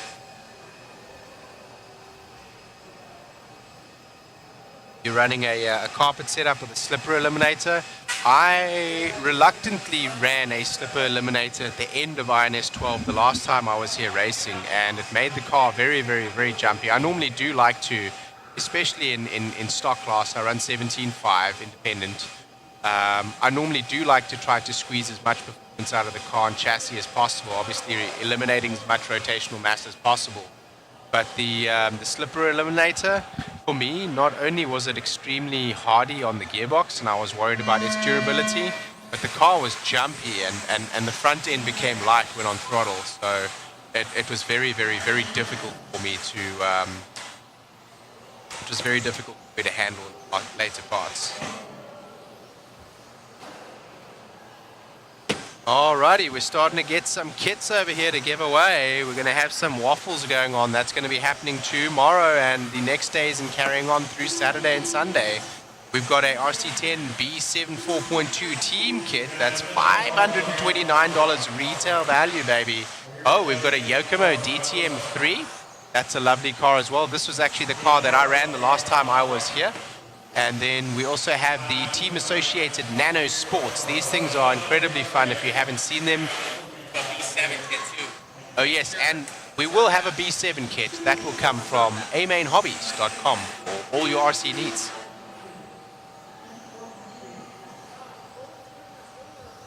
Ah, cool, Jason. Come up to say hi sometime when you get back. That's cool.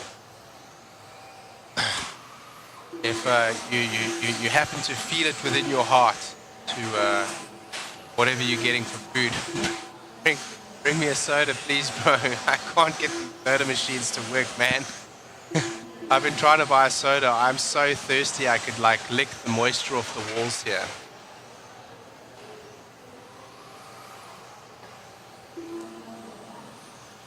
The announcement was for people continuing to drive around on some of the track, and somebody got hurt. Yes, okay.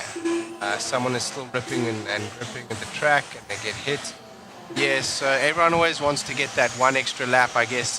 Thank you very much, Bakarama, for clearing that up. I don't know if you're actually here, or if you can hear it, or if somebody else filled you in on that, but that seems to be what the local race director was making the announcement about. He was just saying, you know, when your time is up, your time is up. Please park your car at the end of the straightaway and come out and marshal. It looks like somebody unfortunately had been out on the track, as they do after each one of the heats, blowing the track, and had probably taken a buggy to the ankle.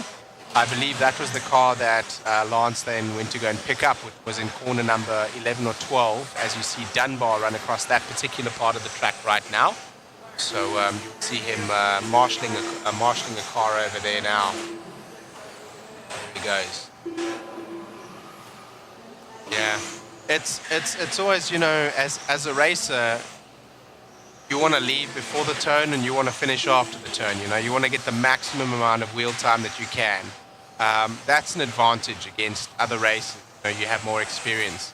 You want to get your tires broken in. Maybe you crashed. Maybe you felt like you need to make up some time. You know, especially as independent racers. You know, we can be guilty of trying to squeeze as much time out. As here goes the clock. The clock is over now.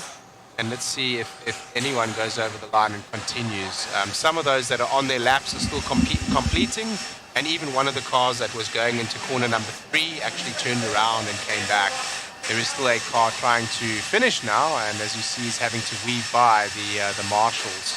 And I guess that's what Lance McDonald was referring to there.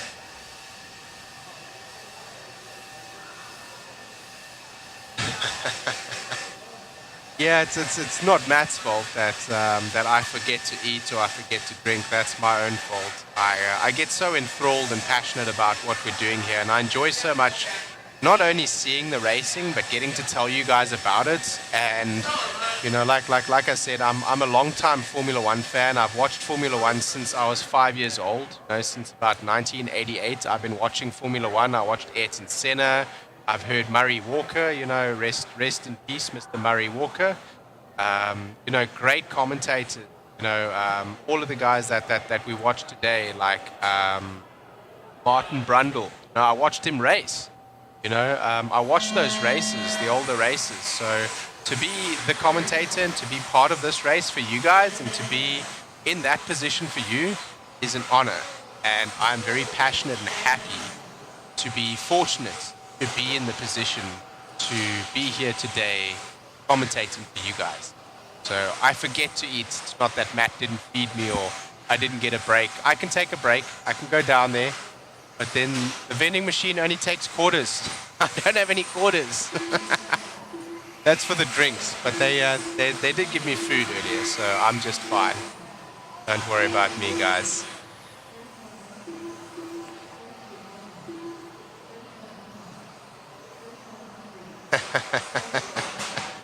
Thanks, 1 of 44. So it's funny that you as a South African will say that you enjoy the accent, but that's one of the reasons why I'm here, is that many of the American viewers will have made comments in the past to Mod Live Media when I came on as a cameo saying, hey, who's that guy? It sounds like I really enjoy it. It sounds really interesting. So right now, of course, I'm in a very relaxed mood, and also we're not really following any actual racing around. Like, there isn't anything actually for me to commentate on. We're just, we're just talking, we're just chatting. But I'm sure you'll see the excitement come out tomorrow as we start going to the heats. We start seeing some real fights for positions, some times coming up on the board, some that will be more consequential than these. As we move into seeding and heats, and it will become much more exciting. Yeah, no, drying crew, there are some within walking distance, but remember, in order for me to walk down to the gas station, which is in walking distance, as is McDonald's, and there's the Domino's across the road as well, that means you will be without a commentator, and you have just the fisheye lens and a very, very, very dry, very boring feed for what would probably be about 20 to 30, maybe even, 35 minutes just to get out there and just get a drink and drink it and get back. So I don't have a car here, so I'll get some stuff today as I go down to, as I go back to the Airbnb. I'll make sure that I go and buy myself some sodas and things. I just didn't get a chance today, so I will do tomorrow. And as we leave tonight, I'll have some stuff tomorrow, so I'll be a little bit better off. Yes, a Gatsby. Yes, that will be very good. For those of you that know South African food, you'll know that a Gatsby is it's a baguette that's cut open with French fries inside, and then you have your choice of meat. It's either chicken or bologna. Yes, you heard me right, bologna, or beef, or anything else really that you can put on there. They put some lettuce, they put some tomato, and then you close that up, and they'll put it on like a foot and a half baguette. And this thing, we cut it into either 4s or 8s, and it's made to feed a family. And yeah, that's a Gatsby.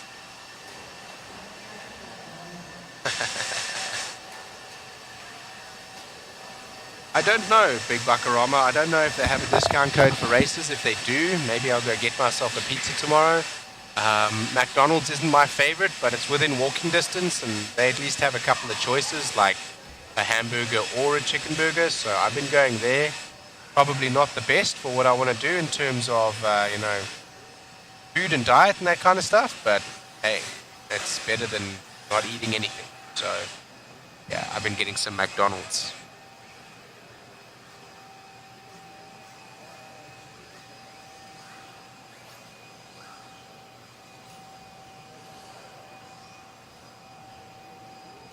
Thank you, Mr. Rory. I appreciate that. Yeah, tomorrow will be more exciting. See, as an official sponsor of Mod Live Media, if you request Matt gets you Dr. Pep, he should get you one. Yes, maybe. I'll go and buy some waters and some stuff tomorrow, and I'll make sure I have some snacks, and I'll probably buy some oats or something. I know they've got a stove in the back here, so that I can have a break and go make some oats or something. And when it's really cold, some oats is always good. I don't know.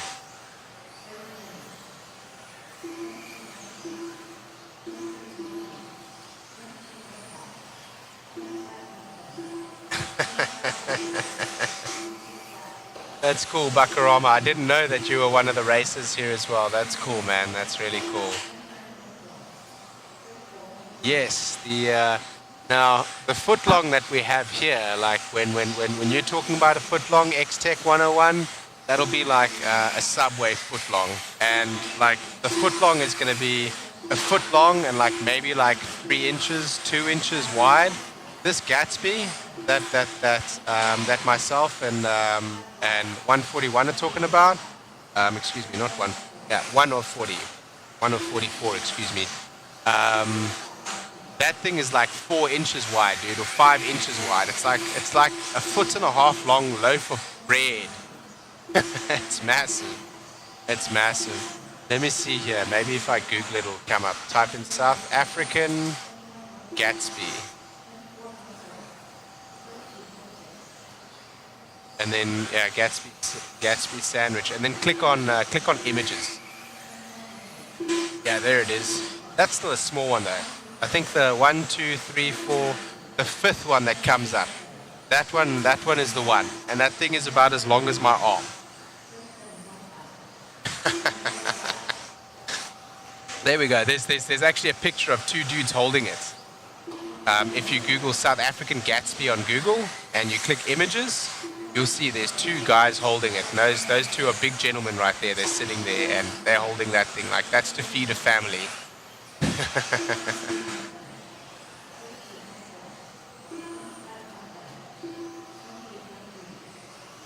Yes. The one with bologna. Yes, bro, I told you. Bologna, bro. Like, you cannot believe that people actually eat bologna, bro. But, yes. You get it in fast food shops in South Africa. You do. Another very inexpensive food that we eat is just a chip roll. So you literally get like a hot dog roll. You cut it in half. And you put potato chips. No, sorry, not potato chips. Well, we do potato chips as well. Like you get like a bag of Lay's and like crush it up and put it inside there, right? Like that's what you do if you can't even afford like a chip roll. A chip roll's got French fries inside of it, and you just put some ketchup on it, and you're good to go. But our fries are a little bit different. They're not quite as crispy as yours. Like ours are a lot more like out of real potato. They're not really out of like mashed potato made into a shape. It's more like out of a real potato. And we call them slap chips, which basically means limp chips. And yeah, they're filling, and it's like the poor man's industrial sandwich. Like a lot of people eat that. Yes, I used to eat that Gatsby by myself, one of them when I was younger, but now I think one of the reasons why I have digestive issues is because I did shit like that. Excuse me there for saying that.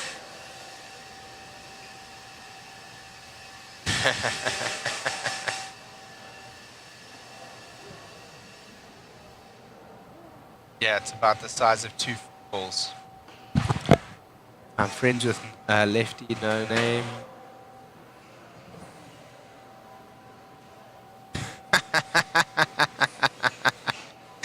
Lefty's a good guy too. I think he's down at Beast of the East Triple Crown now. He's down at World of RC Racing in Tacoma in North Carolina. That was the race that I attended last year this time.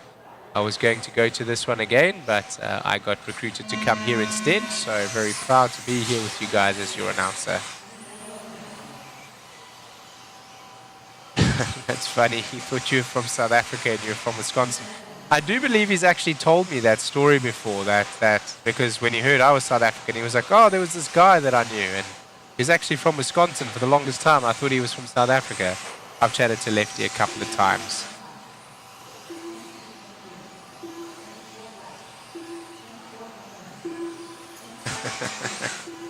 One of 44 when I was younger, I wished I could afford 2 Gatsbys in the day, bro. I could maybe, if I was being a pig, I could eat a Gatsby on a Saturday, and like that was like I'd eat it in the middle of the day, and that would be my lunch, breakfast, and dinner. Not because I couldn't eat anymore, but because I didn't have any money to eat anymore. So I would have chip rolls. Most of the time I would have chip rolls. Because the chip rolls are cheap. They were like R1.50. They were like super, super, super cheap. So yeah, with that being said, I was more of a chip roll eater. Much cheaper.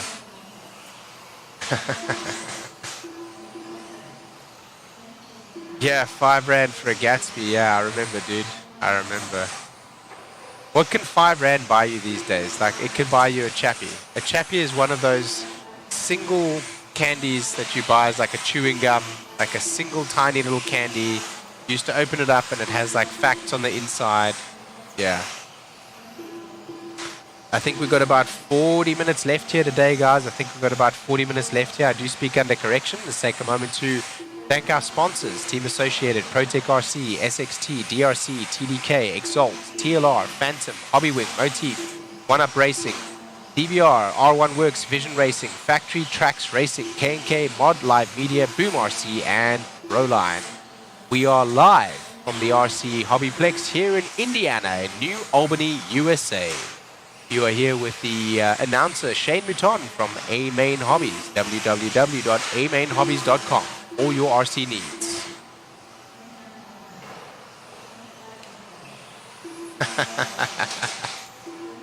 Yes. Hit the thumbs up for awesome RC car action and our hosts. Thank you very much. Thank you, Mr. Murillo Family Fishing. I appreciate that.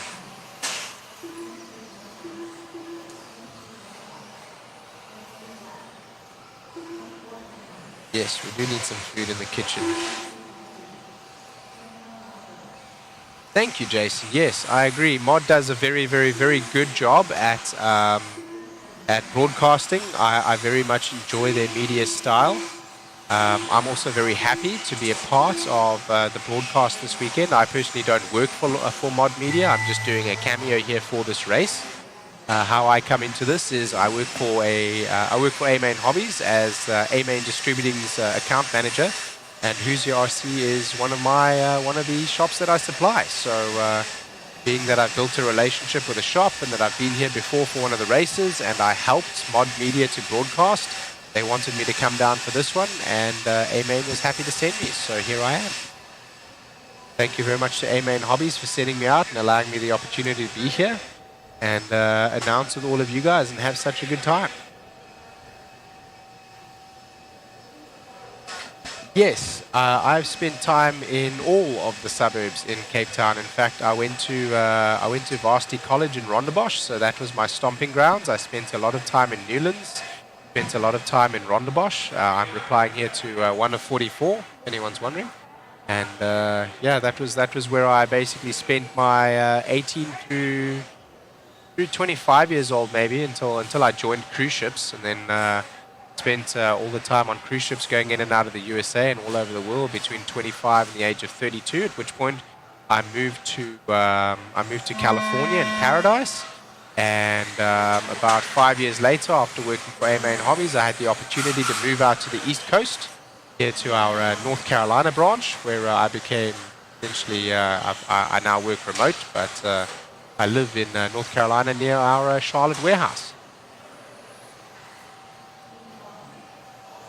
Doodle's Family Box. Doodle's in Cape Town in Tableview, which is where I grew up and where I'm from and where I lived most of my life. That's still a great place. But I will tell you, nothing good ever happens at Doodle's.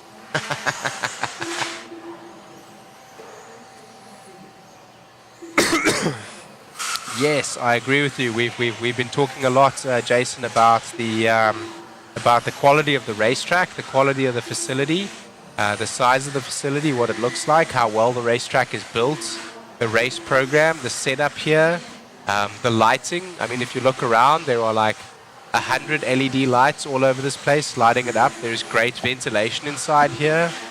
There's heating inside here.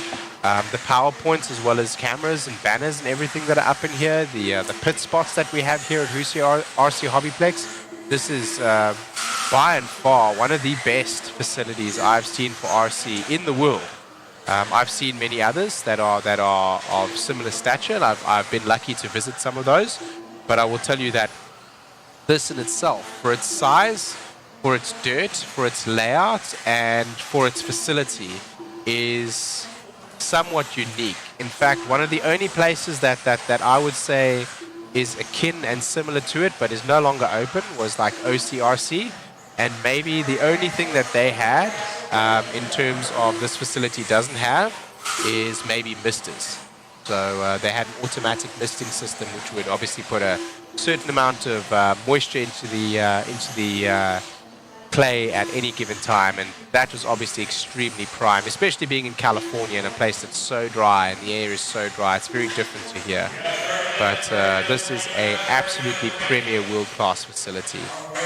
Their customer service is excellent, you are right. Eddie and Angie, the owners and operators of the store themselves, they are RCers. Their son, Talon, as well as their other 3 sons, are all involved with the hobby. They're all down here racing. They all love the sport, and this facility is a business. It is here to make a profit, but it is built on passion, love, and understanding of the hobby. And that is, in my opinion, one of the best ways that you can set a business like this up for success. And Eddie loves it, Angie loves it, Talon loves it, his brothers all love it. It's just great to see. The camaraderie here is amazing. The people here are a tight-knit group. They're not very cliquey, they're very welcoming. Everyone's very, very, very friendly in terms of helping one another with setup, lending each other tools. If you don't have the right tires, somebody might help you out if they have a spare set. It's really a very special place for RC.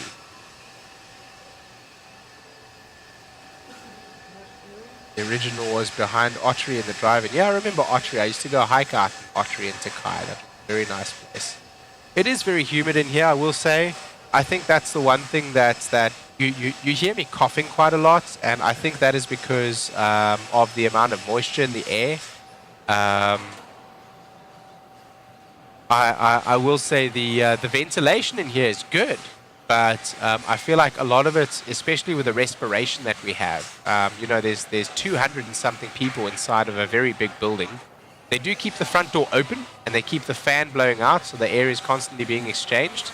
But yeah, with that being said, I will say the degree of humidity internal of this building is substantial. The smell that you may have on like a cold morning when you walk in here before anyone has arrived is akin to that of a cave. If you've ever visited a cave complex or anything like that, where you might see stalactites or stalagmites or any natural formations like that, it has that kind of it has that smell, a little bit of that smell, and that's obviously going to come from the moisture that's coming out of the clay, as well as the amount of respiration that we have, as well as the water that they're putting into the clay as well, right? So, yes. Are they burning sauce into the tires? Yes, they are. They absolutely are, yes. Although the sauce that they're using is an SXT, some people are using PB Blaster and some people are using other things, but most of the sauces that they're using here are not very chemical or abrasive like we see with some of the other tracks that I go to. Some of them, when you come in, like, you can just... It's very chemical. Like, it's very extremely harsh on the lungs to breathe. This with the SXT compound, it isn't so bad. They are certainly burning the tires in, and we are using drills as well as sanders to sand the tires down. And we are using SXT or SXT Baja compound. So yes, there is a fair amount of that. But I think the moisture and what we're seeing, I think the problem that we're having is less based on... When I say the problem that we're having, it's not a problem, but the experience that I'm having, where I'm coughing, where I'm struggling to cough, like struggling to breathe a little bit, my throat is becoming a little bit irritated, is just because I'm not used to the high moisture content, despite living in a state that is a high humidity state. Yes, that is true, absolutely true. Just to keep your tires clean and just to, yeah, the grip here is so high, and we use the sauce almost to clean our tires. And actually, what I was doing when I was racing here to get my car set up, I was going ahead and I was basically saucing the front, saucing the rear, immediately wiping it in order to get all the dirt off of it. And then on the front side, I was only saucing the inside of my tire, because otherwise I was traction rolling. The traction here is so extreme. If you watch that buggy, the white buggy that's coming around the back right now, let's follow him around, because he's a mod buggy, and here he comes. He's going to come onto the start-finish straight away in just a second. He's the back of those three cars, which he's going to like wheelie as he comes onto the straightaway. He's on three wheels as he goes through corner one, and most of the corners where you're turning more than 90 degrees. So looking out for a traction roll on this next corner here. He made it that time, but the traction is extremely high on this track. I cannot begin to describe what it's like. The only thing that I can say that's close to it is like, it's like walking on a drag strip. That's what it feels like. Like the surface is so sticky, it begins to pull the shoes off of your feet. So yeah, with that being said, clay but higher grip than what you will see from a carpet track, even with pin tires. Alrighty, I'm going to take a quick little break here, guys. I'm going to go look for a water or something. I'm hoping to find some kind of a drink, and hopefully I will be back. I think we have about 30 minutes to go. I'm also going to go and get an update to make sure that that is correct. So when I get back, I will have that detail for you.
Alright, I am back.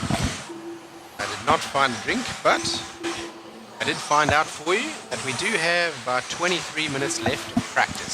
So 23 more minutes of this broadcast, and then we will be looking forward to tomorrow. Tomorrow will be our seeding and some seeding practice as well as some heats. And then Friday will be some heats. And as we move into Saturday, will be some heats and some mains, and Sunday will be all mains. So let's go ahead and enjoy this next 20 minutes of practice whilst we have it.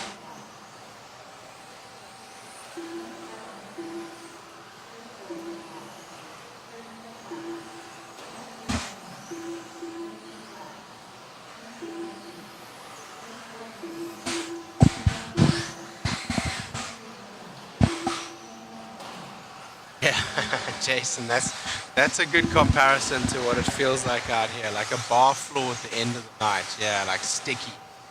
Yes, sticky and hard, still with a little bit of give like clay has, but yes, sticky like a bar floor.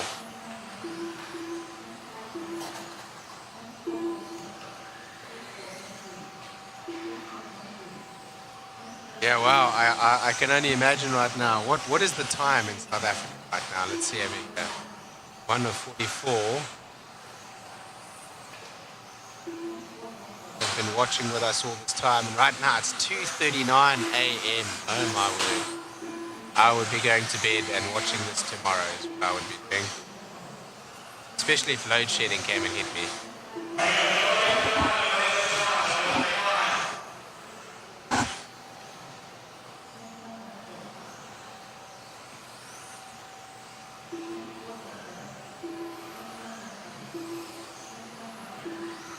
Alrighty. Clash of Champions 2024. We are live from Hoosier RC HobbyPlex in New Albany, Indiana. Let's take a moment to thank our sponsors: Associated, Protec RC, SXT, DRC, TDK, Exalt, TLR, Phantom Racing, Hobbywing, Motif, One Up Racing, DVR, R1 Works, Vision Racing, Factory Tracks Racing, K&K Mod Media, Boom Racing Graphics, and ProLife.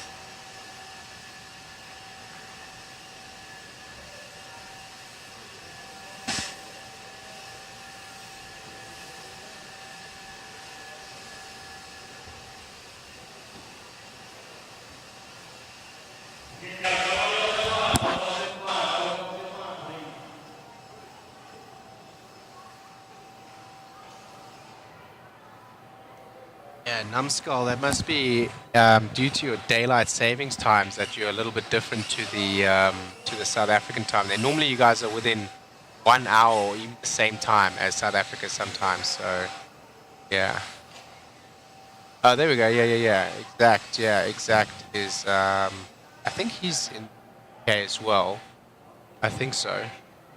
140 for him. Numbskull, where in the UK are you? Oh, he's in Sweden. Okay, Sweden. Okay, yeah, that makes sense. Yeah, you guys are on daylight savings times now, and I think we'll change that sometime in March and be closer to the South African time. South Africa doesn't get that. We're only at 33 degrees south, so they don't do daylight savings time in South Africa. I think we did at one stage in the 70s, 60s, I'm not sure, but not anymore.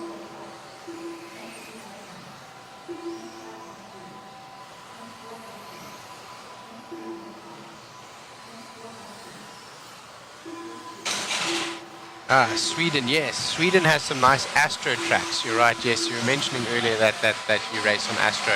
We used to have Astro down at Silver Dollar at A-Main's racetrack. That was a lot of fun. I enjoyed it. Astro is very similar to that feeling of loose dirt, but more consistent. So I enjoyed that very much.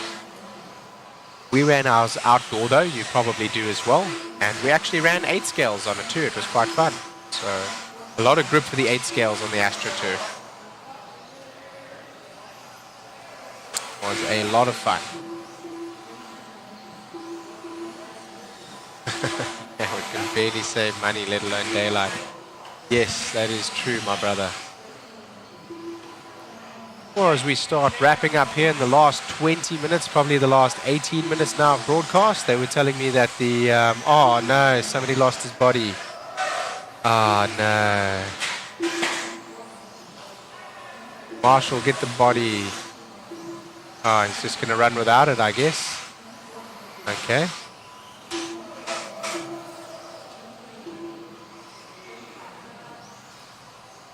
They're telling him to stop.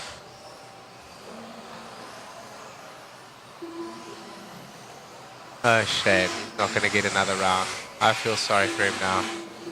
Body's lying on the side there. Lost his body. Having to come down off the driver's stand. That's a bummer.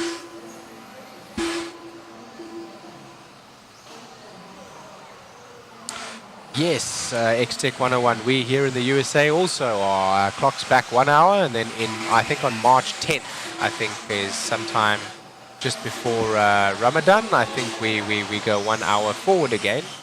So I don't quite see the benefit to it myself. I don't feel like even here in the USA where I'm at now in North Carolina, I don't feel like it is beneficial at all.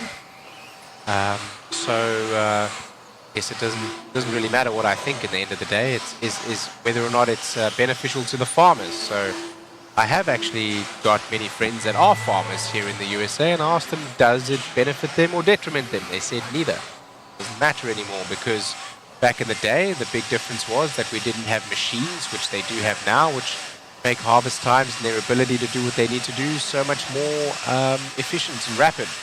So why we still have daylight savings is beyond me, but it is what it is. I know when I was up in Norway and Sweden and Denmark, it certainly made a difference in terms of the number of daylight hours that we would get. So I can see how it's valuable in some parts of the world, but yes, I agree. It is just confusing. It is just confusing. And it does give you that one day where you're like, why do I feel like I slept really well? Well, because you slept an extra hour, and then there'll be another day where you slept really well, and you're like, why am I so tired in the morning? And well, that's because you had an hour less sleep. And it never seems to happen on a day that you expect it to happen. It's always on like a Saturday that they do it, right, when they change the time. Here we're going to change on March 10th, I think. So let me see. I think that's a Saturday. Yep, it's a Sunday. So yeah, just before the Monday, we get 1 hour less sleep. That's awesome. That's great. Yeah. Like I said, 1 of 44. It's basically, there's 2 days in the year where you're very confused. One day where maybe you didn't feel like you slept very much, but you wake up feeling refreshed and you've had an extra hour of sleep. And one day where you wake up and you feel like you slept well and you didn't because you had an hour less sleep. And yeah. Anyway, it is what it is, and I'm not going to be able to change it or do anything about it, but what I can do is continue to commentate spectacularly on this race for. So let's go ahead and do that.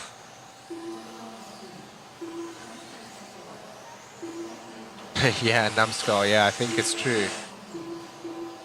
I think you've hit the nail on the head there. I think the powers that be like to make the ground under us move so as to keep the ground unstable. Thus have us focus on that rather than what they're doing. But anyway, we are definitely not going into politics on this particular feed. You may, if you wish, in the chat, but for us here, we will talk about racing, speed, and passion.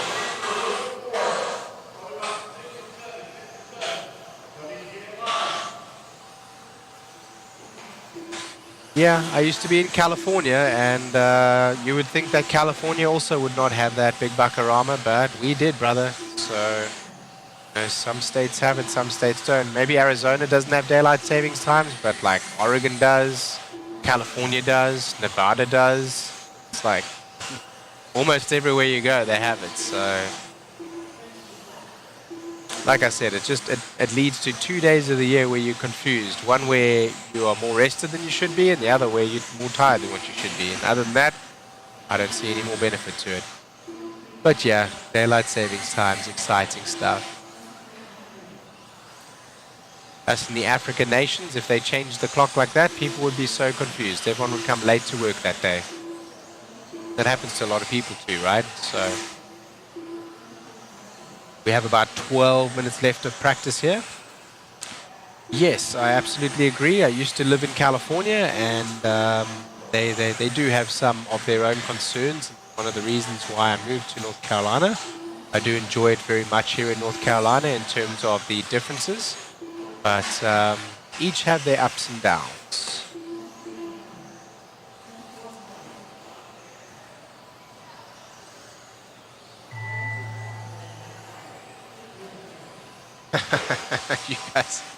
You guys have winter and summer furniture.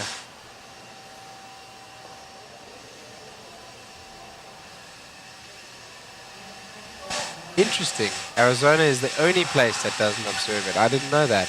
Interesting. I mean, it doesn't make sense. Like I said, it just doesn't make sense anymore. So with that being said, that's maybe a little bit more common sense that they're exercising there. Who knows?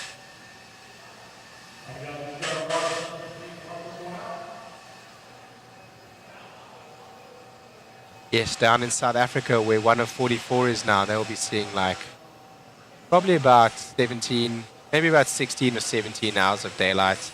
Sun will go down close to midnight, and it'll come up probably close to 7 a.m., maybe even earlier,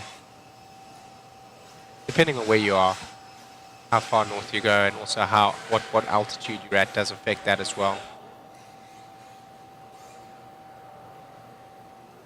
Yes, it is like running on long shag, high grip carpet, and it gets into your bearings the same as what you'd expect from long shag carpet as well.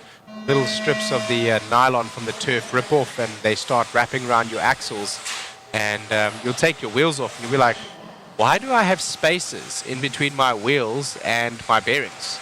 And they're not spaces. What they are is they're the little pieces of nylon that have twirled themselves up in between your wheel and your bearing, and essentially through heat and friction been made into what looks like a spacer, and you pull it off and it's like a full-on, it looks like a washer. It looks like you put a washer in between your wheel and your axle or your hex, and you pull it off and throw it away. Really strange. Can get into the bearings too.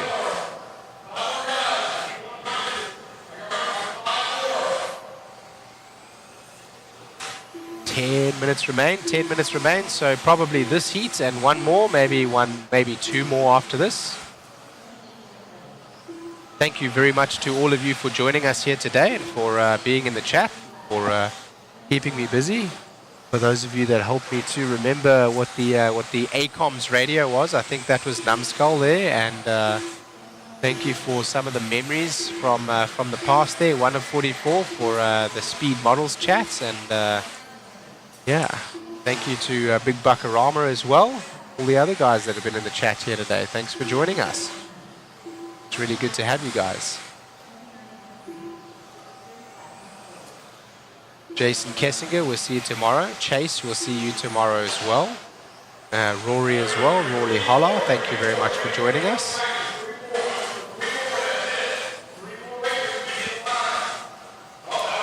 I think they're calling they're calling 2 more, yes, like I said, just 2 more.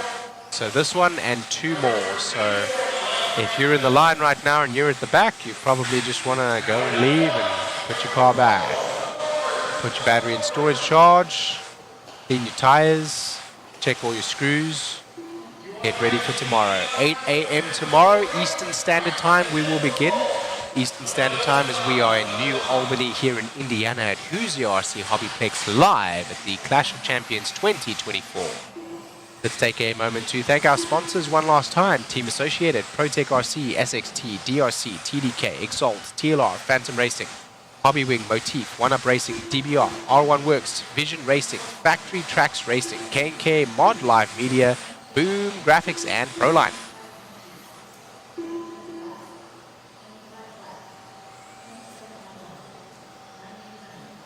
Thank you. I appreciate that, Mr. 1 of 44.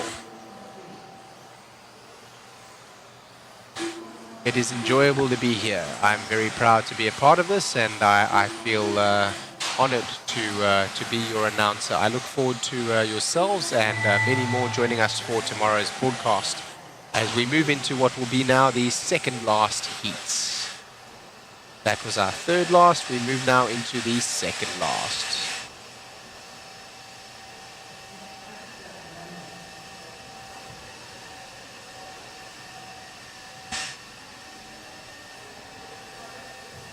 Absolutely, X-Tech. Thanks for joining us from Sweden, guys. Thanks for joining us from wherever you are, in England, from the UK, from South Africa, here locally as well. Thank you very much all for tuning in.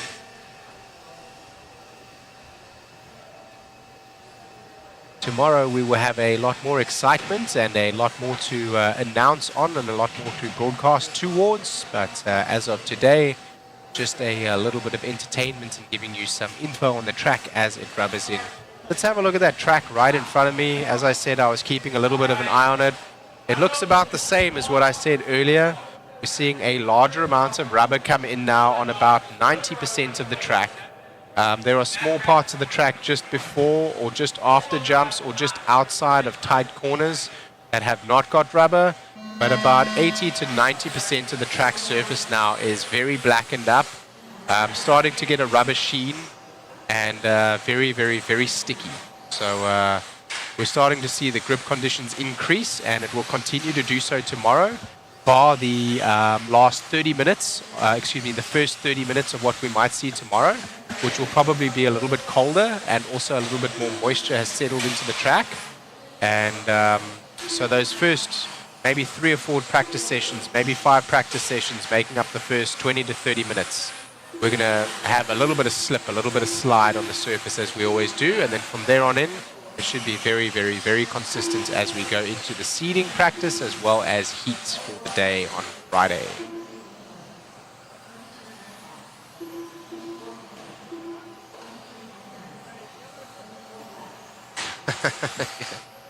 No, it won't be a nightmare about a Gatsby. It'll probably be like a dream, like a phantasmic dream. Like I'll be like, wow, a Gatsby, and then I'll probably wake up because I don't have one.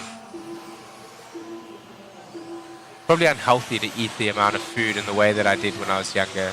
Probably why I had the digestive issues that I did going into my 40s. But you know, we live and we learn, brother. Yes, and Bakarama, I'm going to go now when I leave here. I'm going to go to like a supermarket or something, and I'm going to go and buy like a 24-pack of like whatever soda I can find, some oats or something. So not only will I have a snack if I forget to go and get food or I'm not able to get food for whatever reason, but I'll also have a bunch of drinks. Yeah, nightmare where you're eating a Gatsby and you can eat and eat and it never ends, yes. Oh, wow, you're under 70 kgs, eh? I was under 70 kgs for a long time. I couldn't pick up weight. Like, my heaviest weight was 75 kgs, even when I was hitting the gym really hard when I was younger, up until like age of 22, 23. For those of you here in the US, that's about 160 pounds. And, yeah, now I am an American citizen, and as such, I am heavier. The food we eat here, as well as the access to nutrition, as well as gyms that we have here, is substantially better than that I ever had in South Africa. So now I weigh anything between 200 and 240 pounds, depending on the time of year and season. Wow, 54 kilos.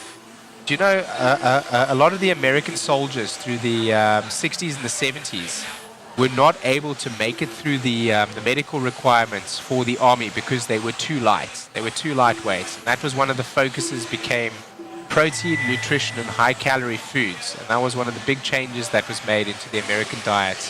54 kilograms, you would not have been recruited into the army. In South Africa, yes. I was one of the first years where army was not mandatory, so I did not go to the army. But I was probably myself, when I was 18, I probably weighed about 50 kilos, which is probably about 110 pounds. Yeah, Bakarama, right? As an American, right? It's like the food that we have here, what we eat here, and the access to everything that we have, as well as the genes that we are made out of, is substantially different to that of the South African. So, yeah.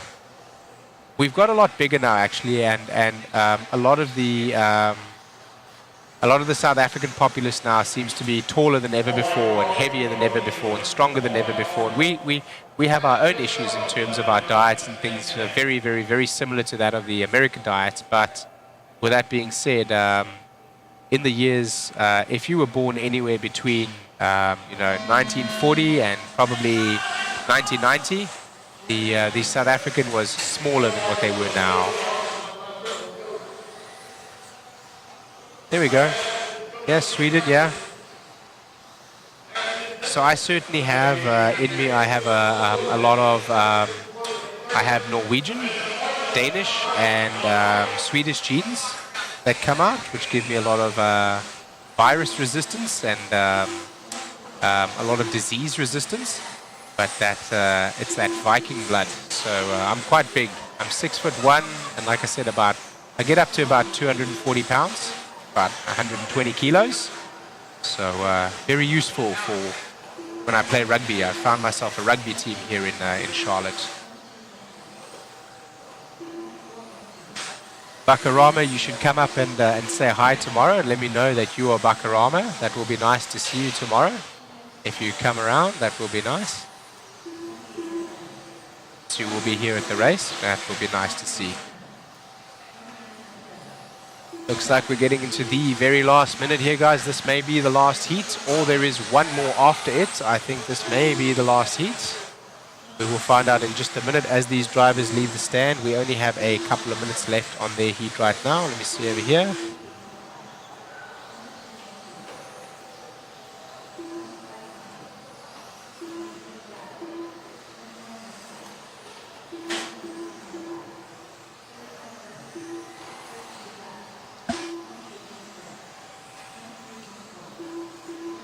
Bakarama, okay, no worries. It sounded like you were here. Okay, no worries. Okay.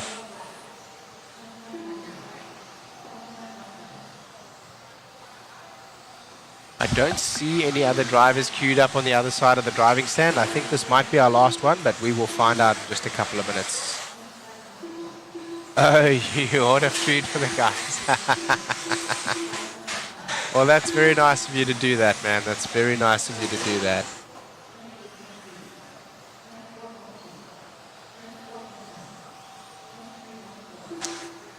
I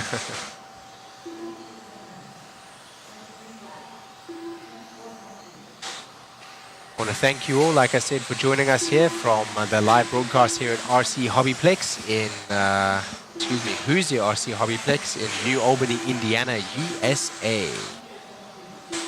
2024 Clash of Champions. Brought to you by Team Associated, ProTech, SXT, DRC, TDK, Exalt, TLR, Phantom Racing, Hobbywing, Motif, One-Up Racing, DBR, R1 Works, Vision Racing, Factory Tracks Racing, K&K, Mod Live Media, Boom Graphics, and Proline. That is the tone, and we will find out right now whether or not we have one more heat left, or if that was it. I believe that will do it. We will find out in just a minute.